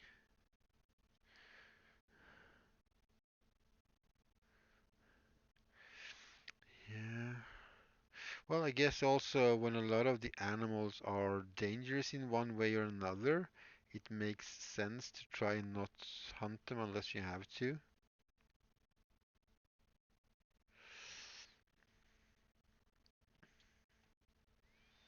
Especially because technology-wise, it's not a very technologically advanced culture. Seeds grown into flour, which is gluten. Oh, that is good. That is also good.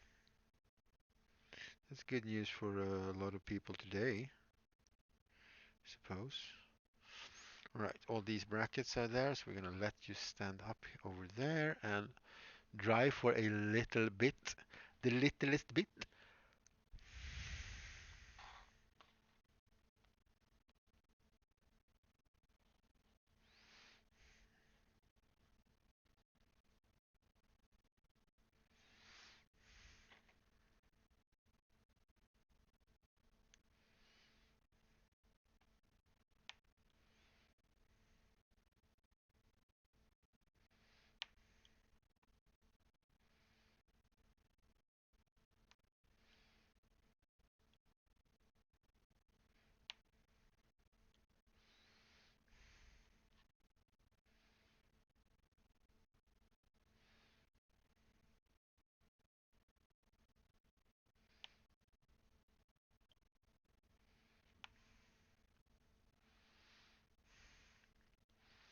And I have to make bush plants of bush cakes out of one. Wow, that is that's cool. I have no idea what that is, but it sounds cool. Okay, I don't know how many we have, and I haven't even done the math on this one, so we're just gonna glue these on. Bush cake.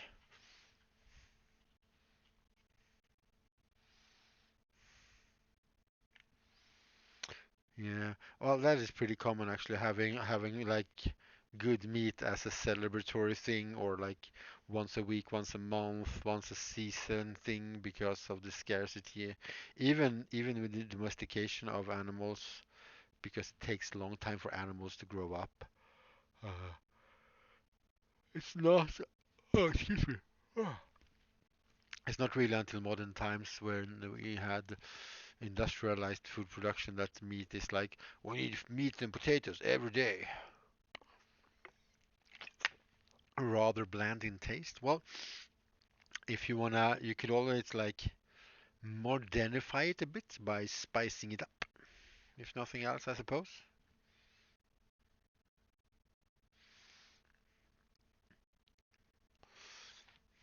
A little bit of salt goes a long way.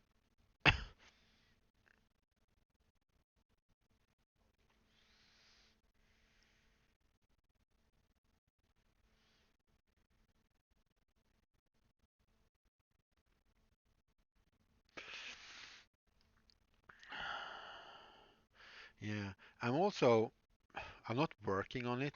I'm mentally working on it a little bit. Uh, to have a little bit of a music loop at the start of the stream because I start I start the stream 5 minutes ahead of time, and it's just a quiet. The stream will start soon sign, and it's a little bit boring. And I'm probably gonna do that's where I'm probably gonna involve the didgeridoo because my job that I lost was in as a tour guide in a closed down silver mine. And there is one little room, which isn't super little actually, but there's one little room down in there, 155 meters down, that has about 16 seconds of echo. And I have recorded myself playing my one of my didgeridoos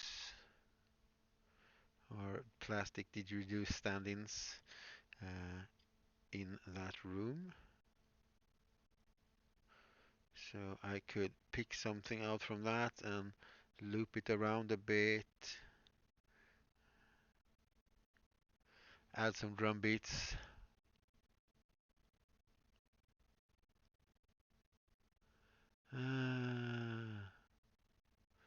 In the Netherlands, it is the basic dish as in the Netherlands, it is the basic dish as dinner. Not, I am not quite sure what you mean.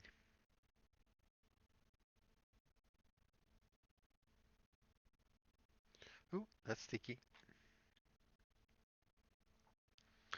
Tiny little rivet bits. Oh, oh no, no, no.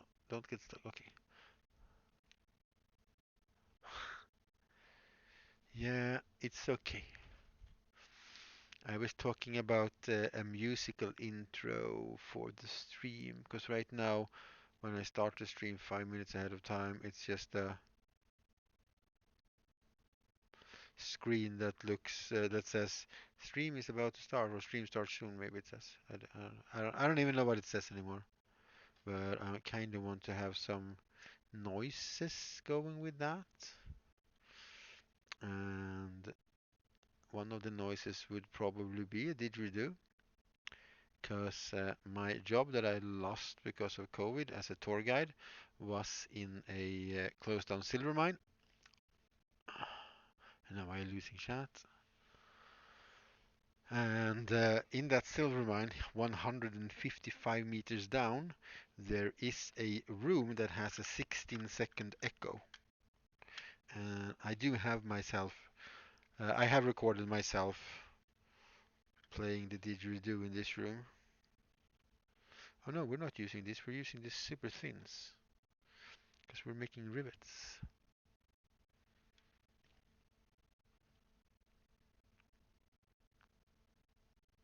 Oh, you were talking. Oh, okay.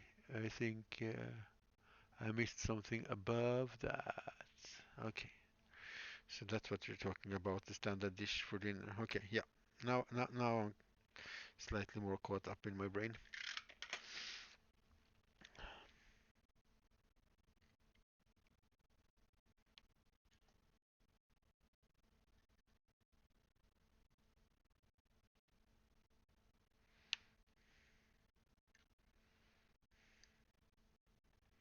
Making. Oh, I lost one of them. I lost one of the plastic, tiny plastic bits. Yeah, that is.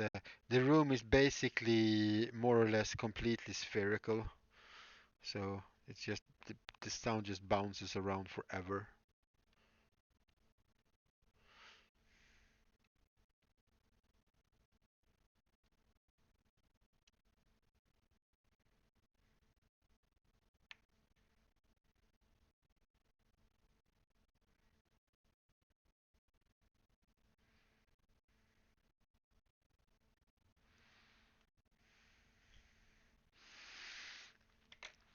Yeah, it's absolutely amazing place.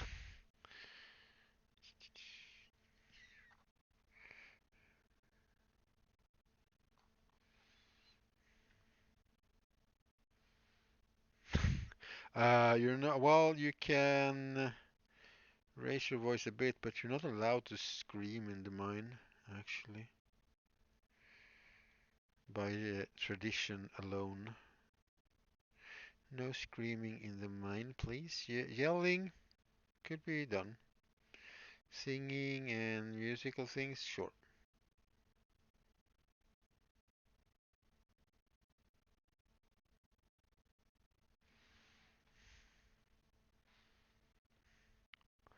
No, the guy that you will be with in the mine will be very sad and upset with you if you start screaming in the mine.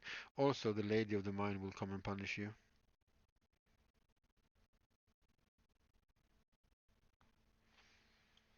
Mm. Take you away and trap you in the underground forever.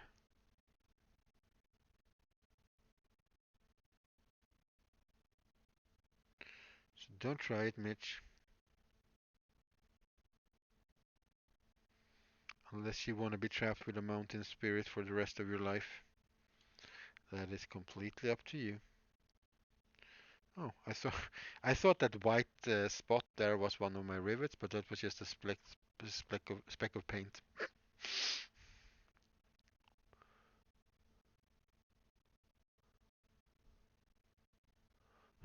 Become a proper draw. Yeah. Or a lost spirit trapped for eternity in the underground.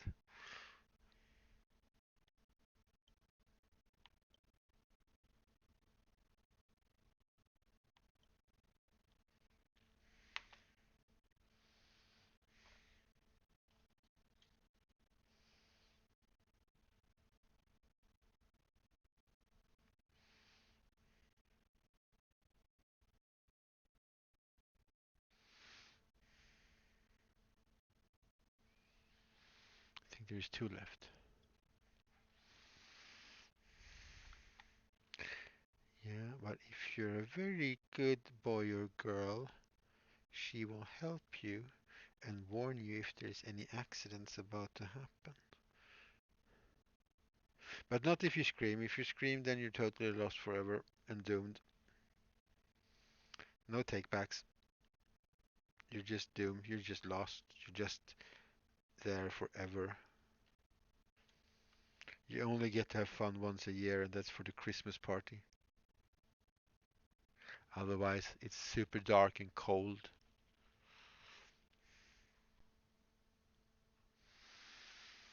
Wow, that was efficient. That's all the rivets on the yeah. That's all the rivets in all those cylinders. Wow.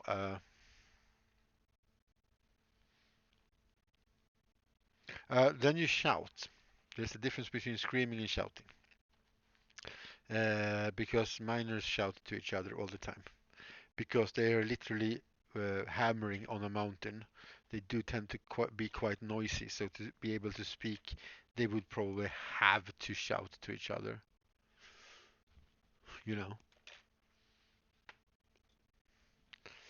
Or as they say in that Brush Guys stream, loud voice, loud noises. Squeal like a stuck pig. Well, I don't know. I never have had a stuck pig actually around me, so I don't know exactly how they squeal. But yeah, you're also not allowed to whistle in the mine, so don't do that either if you ever come here and visit.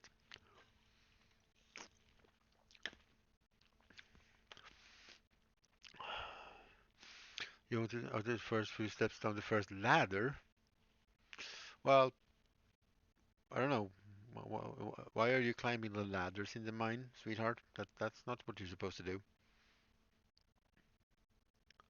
I don't know. I don't think anybody knows. It's one of those old rules. You can find it quite a lot actually. Uh, but it's a loud, annoying noise. Maybe it reminds people of something, or maybe it can be distracting. I don't know. Singing is allowed. Whistling is not. You're not supposed to whistle on a ship either if you're out sailing. It's also bad luck. I don't know. People were weird back then as well, just like today. The world is just weird, full of weird people. I am now considering what we, yeah, superstitions. Maybe not everybody can whistle, so I don't know. Maybe they have some kind of at some point have some kind of a whistle system, so you're not supposed to like try and mimic that because they have some kind of pipes that they blow. You know, like the military do for stuff, especially on ships. I don't know if they had that back then, but maybe. Actually, that's an interesting thing. I have to look that up. I need to look that up and see if there's a whistling thingy. But yeah, we're not weirder now than they were then. We're just it's just easier for us to show our weirdness to other people. That is all. Uh, that went a lot faster than I thought, but then again, this is the third one.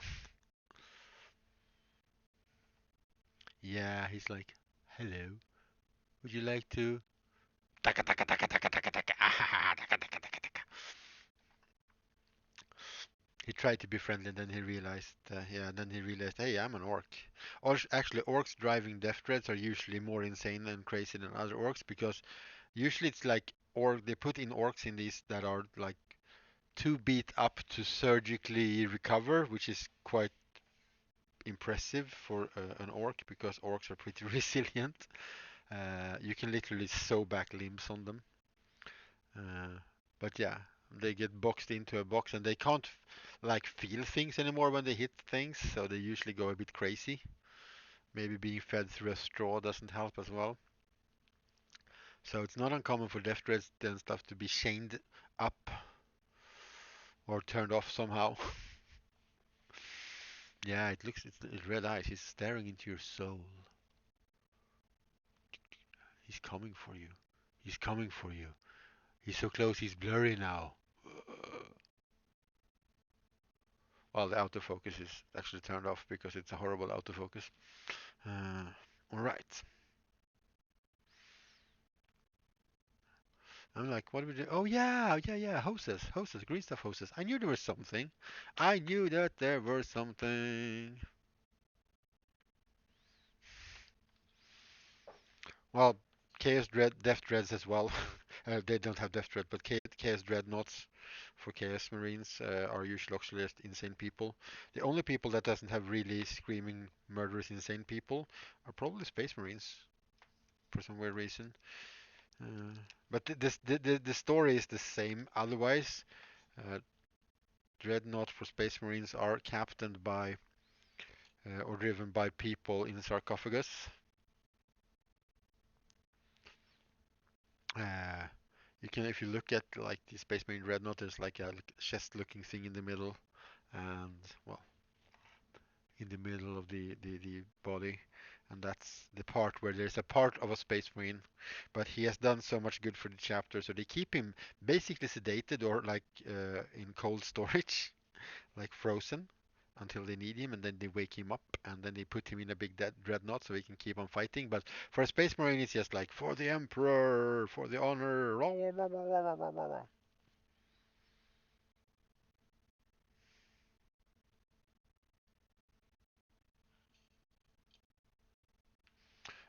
Yes, and then you have Blood Angels, which are also crazy, always crazy. So, I mean, their dreadnoughts are obviously also a little bit crazy.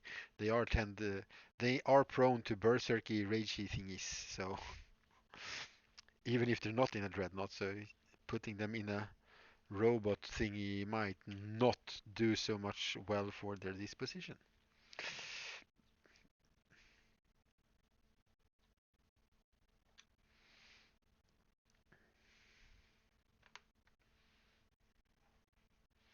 And here's something that you didn't think you could say on Twitch and get away with it.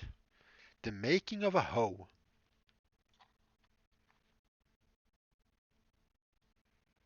And that's singular for the hose or a hose, the hoses, I suppose, that we are making right now. We're just gluing them in place and letting the glue dry.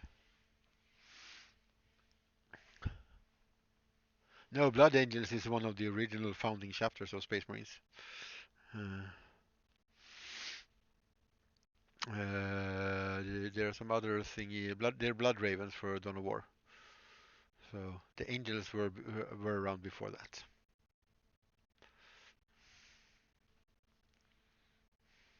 Yay! I remember what they were called now. This time around. Then we will put a tiny dab of super glue on the back of the cylinder there. So there we go. There's a lot of chapters to keep track of if you wanna.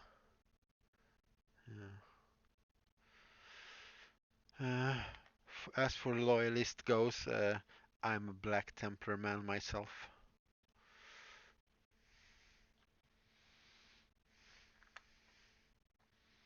Maybe that's why I always like the slightly not the religious factions in games. I started my wargaming career with Warhammer 40k and Black Templars.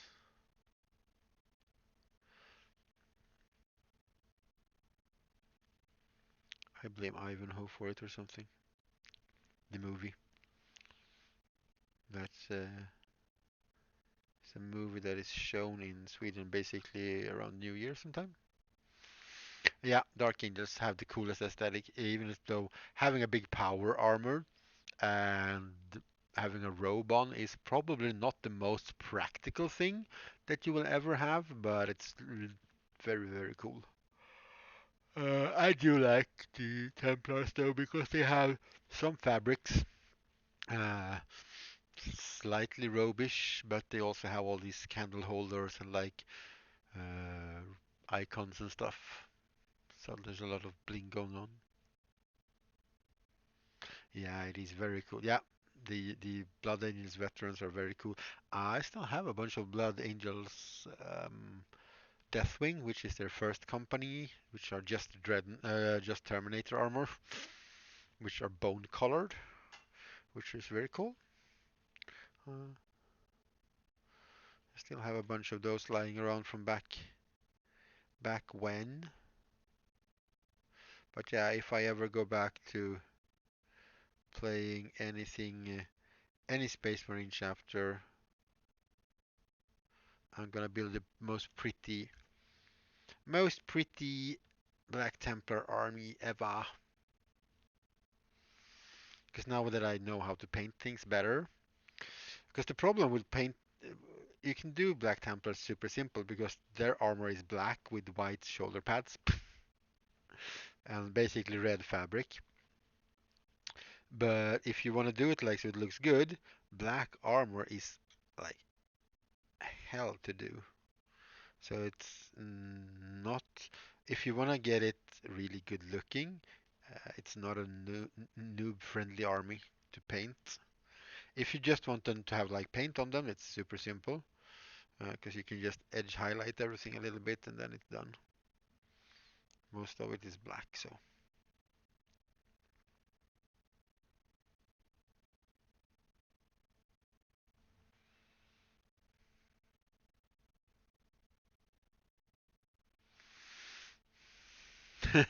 Yeah, well, you can always paint anything the way you want it. I kind of just want to build their vehicles for Black Templars, like build a Land Raider and just like make Gothic arches over all the doors and stuff and make it look more church-like.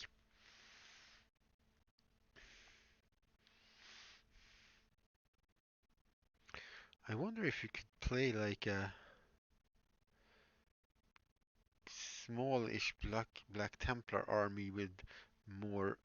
Cause, I mean, they like to close combat, so I guess they want to, you know, get in there. But maybe some more vehicle heavy. Ooh, like dreadnoughts with all the like Gothic styled dreadnoughts with all the arches and stuff, like walking churches. Now we're talking. I mean, it's gonna be a while until I could afford that, but it's definitely something I'm gonna have to look into. How many cool machine thingies that I could convert? Because all you have to do is buy a bunch of Games Workshops like uh, terrain kit sets where you get like a lot of walls with arches and skulls and stuff in it, and just convert it into the dread to the vehicles.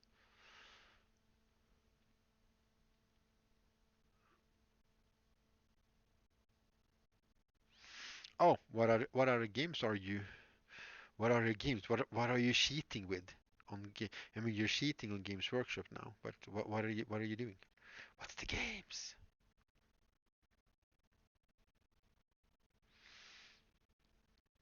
But yeah, it's hard because you want to kind of try everything. You want to try everything for everything, and then it's like, oops. I just last week looked through all my old codexes for Warhammer 40K and stuff, and it's like a small bookshelf of books. Frostgrey, End of Days, and Scrapper. I don't know what End of Days is and Scrappers, but I get you get the feeling End of Days seems very post-app. Last Days, okay, seems very post-appy or pre-post-appy. Scrappers feels like you're building stuff for scrap. Frostgrave, I do know what it is though. Uh, like not like in detail, but I know what it is. Don't ask me about things about Frostgrave though, because I don't know specifics at all.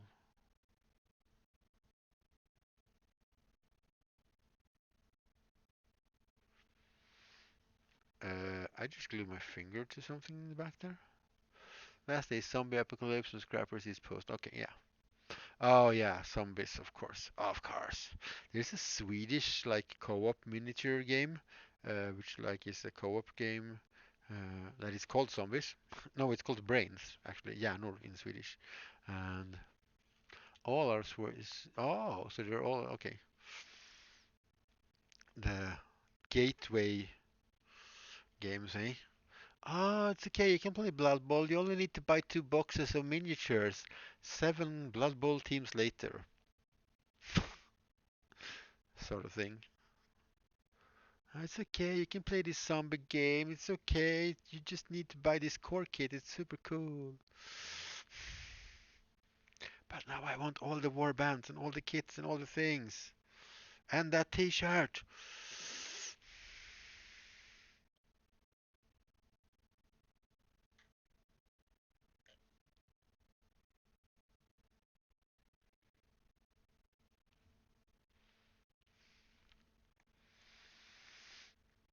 But that's just the gatherer humans in us, I guess, you know. Ooh, look at that. Ooh, look at that. Oh wait, these need to be longer because they are going to the legs. And you know, people go, "Oh, how can you spend money on like toys like that?" It's like, what did you do last weekend? I went out to the pub with my besties, and you know, we were hanging out and all that. So, how much money did you spend on drinks? I'm not really sure. I'd have to look my bank because I don't remember this weekend. It's like, oh, good. You spent a fortune making you forget all the things. Okay. Hey, look what I got for my money. Well, actually, this is more time than money. Yeah, I know, and I like that about a lot of modern games, newer games, are like, we made this game, we have some models, feel free to use them, but you know, other people made other cool models if you want some cooler, some other style of zombies or something, we don't care. And then we have Games Workshop, it's like, is that base not made from Games Workshop? No, this is get out, go, you're banned for life,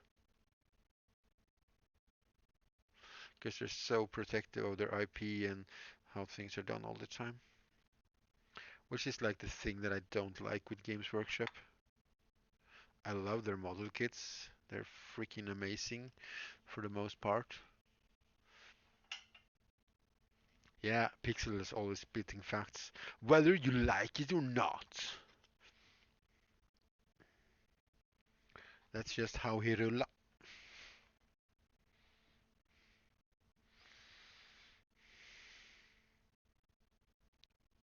I mean, I get a company wants to make money and stuff, but there is like a limit, I think, to how you should do it. but it's their business. But they do have some brilliant. I mean, the original, the Death Trade. If I had the money, I'd buy Death Trades. I wouldn't be sitting here building these, which is really cool that I get the chance to do this instead because I really like. This is. I really like doing this sort of thing, but it's also a necessity. The original, the real Death Trade kit is brilliant because you can really build different faces and stuff on them. Let's feel. Aw. Aw. Well, that's why I love streaming. Hang around with people and chit chat while you do some stuff. Some hobbying stuff. Alright. One more cable. Spitting facts. Tweet, tweet, tweet, tweet, tweet.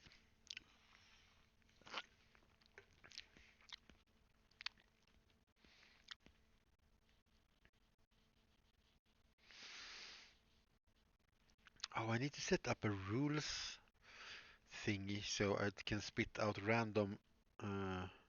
When you like do exclamation mark rules, it spits out a random rule. Not for the stream or anything, just a random rule. Like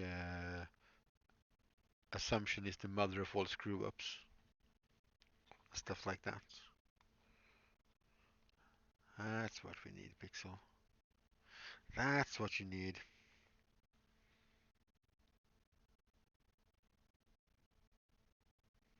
Stop getting stuck on my finger, you stupid green stuff. Get more stuck on the glue. Come on. Don't, no, not the glue on my finger. God damn it.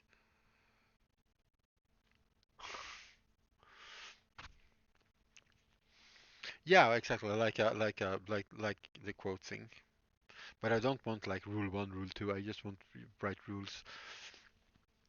Or maybe I'll just make one that randomly, like once every 23 minutes or something.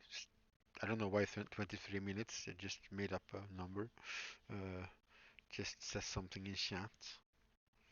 Like, remember, assumption is the mother of all screw-ups.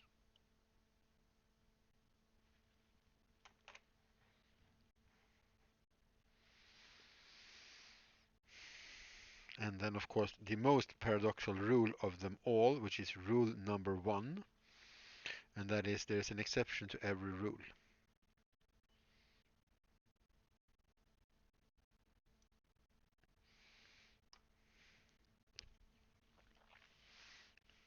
And if you think about that for a minute, you're going to realize where the problem is. Frostgrave. Yeah, maybe we should try some Frostgrave too. I'm excited to get back into 40k because I haven't played this since. I'm not sure if I played last in 5th or even 4th edition. I don't know, a long time ago. Once upon a time, there was a pixel playing Warhammer 40k. But we sort of got into Warhammer Fantasy, and when that started to like be boring and then eventually became Age of Sigmar after we stopped playing it basically. We played War Machine and Hordes for a while around here. But I really like the aesthetics and the lore thing is about Warhammer 40k. Because it's just fun. Oh, just after 4, and that's my normal break time. That's my normal break time. But the thing is, we now need to start making weapons for this bad boy.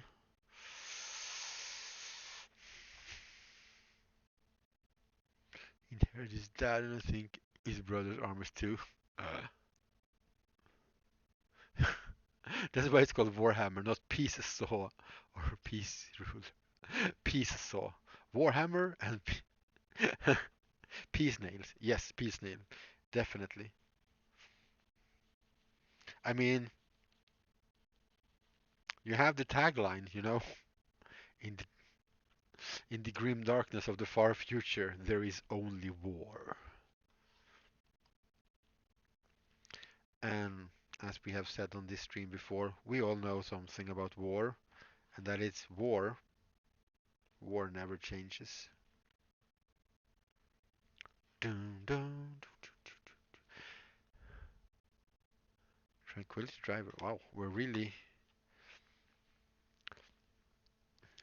plopping out everything everywhere now. Let's make some extra excess cables of the excess green stuff. Yeah, so I'm gonna, yeah, I was gonna finish off the terrain bit off stream. Was the plan, but I don't know if I have anything left to stream with this because I don't want to start building weapons because I have to look around for a lot of stuff and it's just gonna be really boring, I think. Let's make some cool worms of this too. Mm, so what I'm thinking is, because I'm gonna take my 4 o'clock break, have a snack, make a cup of tea, and then I'll be back. And I'm thinking maybe we should move it over to the house instead. These are never ending, especially at 2 a.m. Yeah, exactly. Here around here it's 4 p.m. Well, 16:11 if you want to be precise. So you guys wanna tag along for some Necromunda terrain building after the break maybe instead? Just really don't, because I can't do anything with this because that green stuff has to dry. Otherwise, I'm just gonna mush that up. Time zones makes everything complicated, and it is also amazing that you can talk to somebody who is technically in the future, but you're talking to them in the now or in the past sometimes. It is slightly complicated, yeah. Here is our worm piles that we did earlier, which are going for the Necromunda restaurant where they have the rat burgers. We're also gonna make some rat burgers for that. But so yeah, is everybody up for some change of stuff? Yeah. All right. Let's. Yeah, I'm past to you. You're in the future, man. You're living in the future, man. You live in the future. That means I'm gonna take a break, do tea and snacks. We'll be back in 5 to 10 minutes, and you can tag along as I do the finishing touches on the Necromunda house that we were building on yesterday, basically. So yeah, see you in a bit. We're putting up the be right back because the streamer will be right back.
All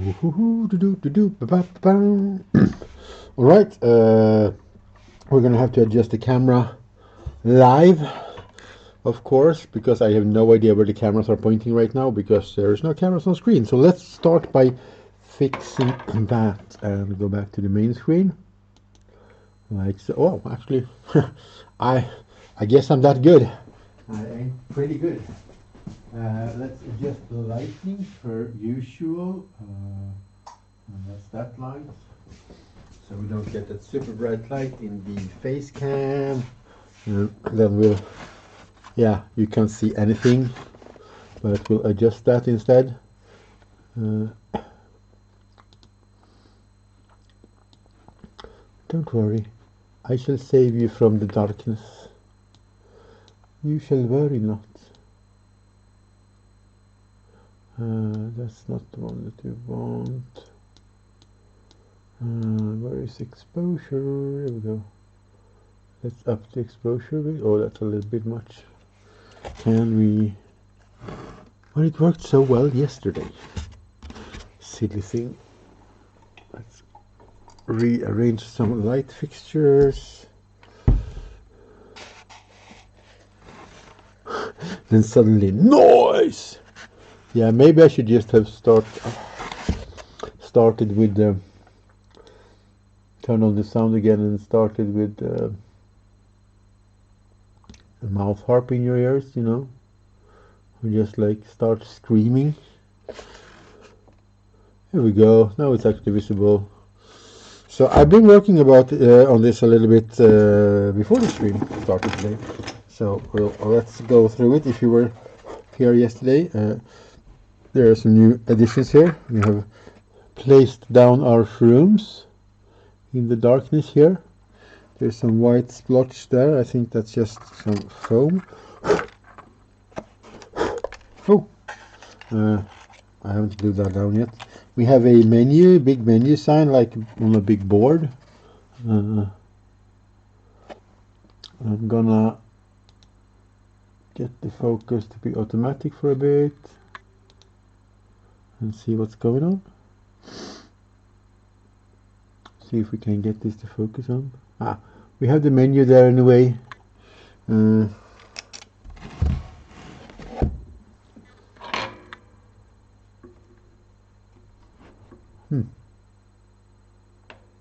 There's some weird noise in the background. It's registering. How does it sound?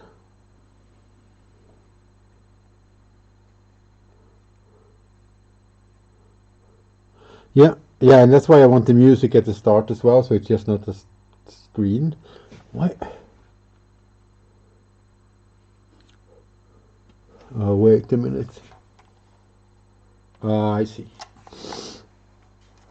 I see. Let's adjust the volume a bit. We're gonna go back to oldie sounds because I think these are out of juice. I did charge them earlier today, but I guess I didn't charge them long enough. So we're back to speaking into the microphone over here or something. So I hope you can hear me. Well, we have the little menu anyway. Why are you not auto-focusing it like you should? Here we go. We have rat burgers, mice kebab, shrimp salad, fresh worm, and old worm. That's what we have on offer. And here we have the worms. We made those earlier. Right. And also a warning sign that doesn't say anything yet. But there's just these tiny little few details left to do. And then do some touch up on some paint maybe. Yeah, especially like they have old worm. I mean, come on, who has ever heard of somebody offering such a service that they actually age?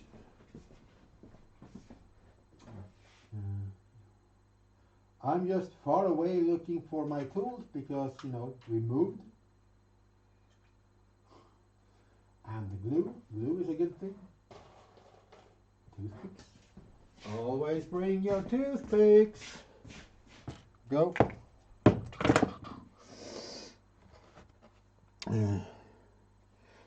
Let's see, is that just... Oh no, that's like some PVA glue. Okay, we'll paint some on that then. We'll put some paint down there. Yeah, the terminal has been fitted with a little cable that's hanging on the side here. The warning sign is gonna go on the wall. Oh, you can't wall in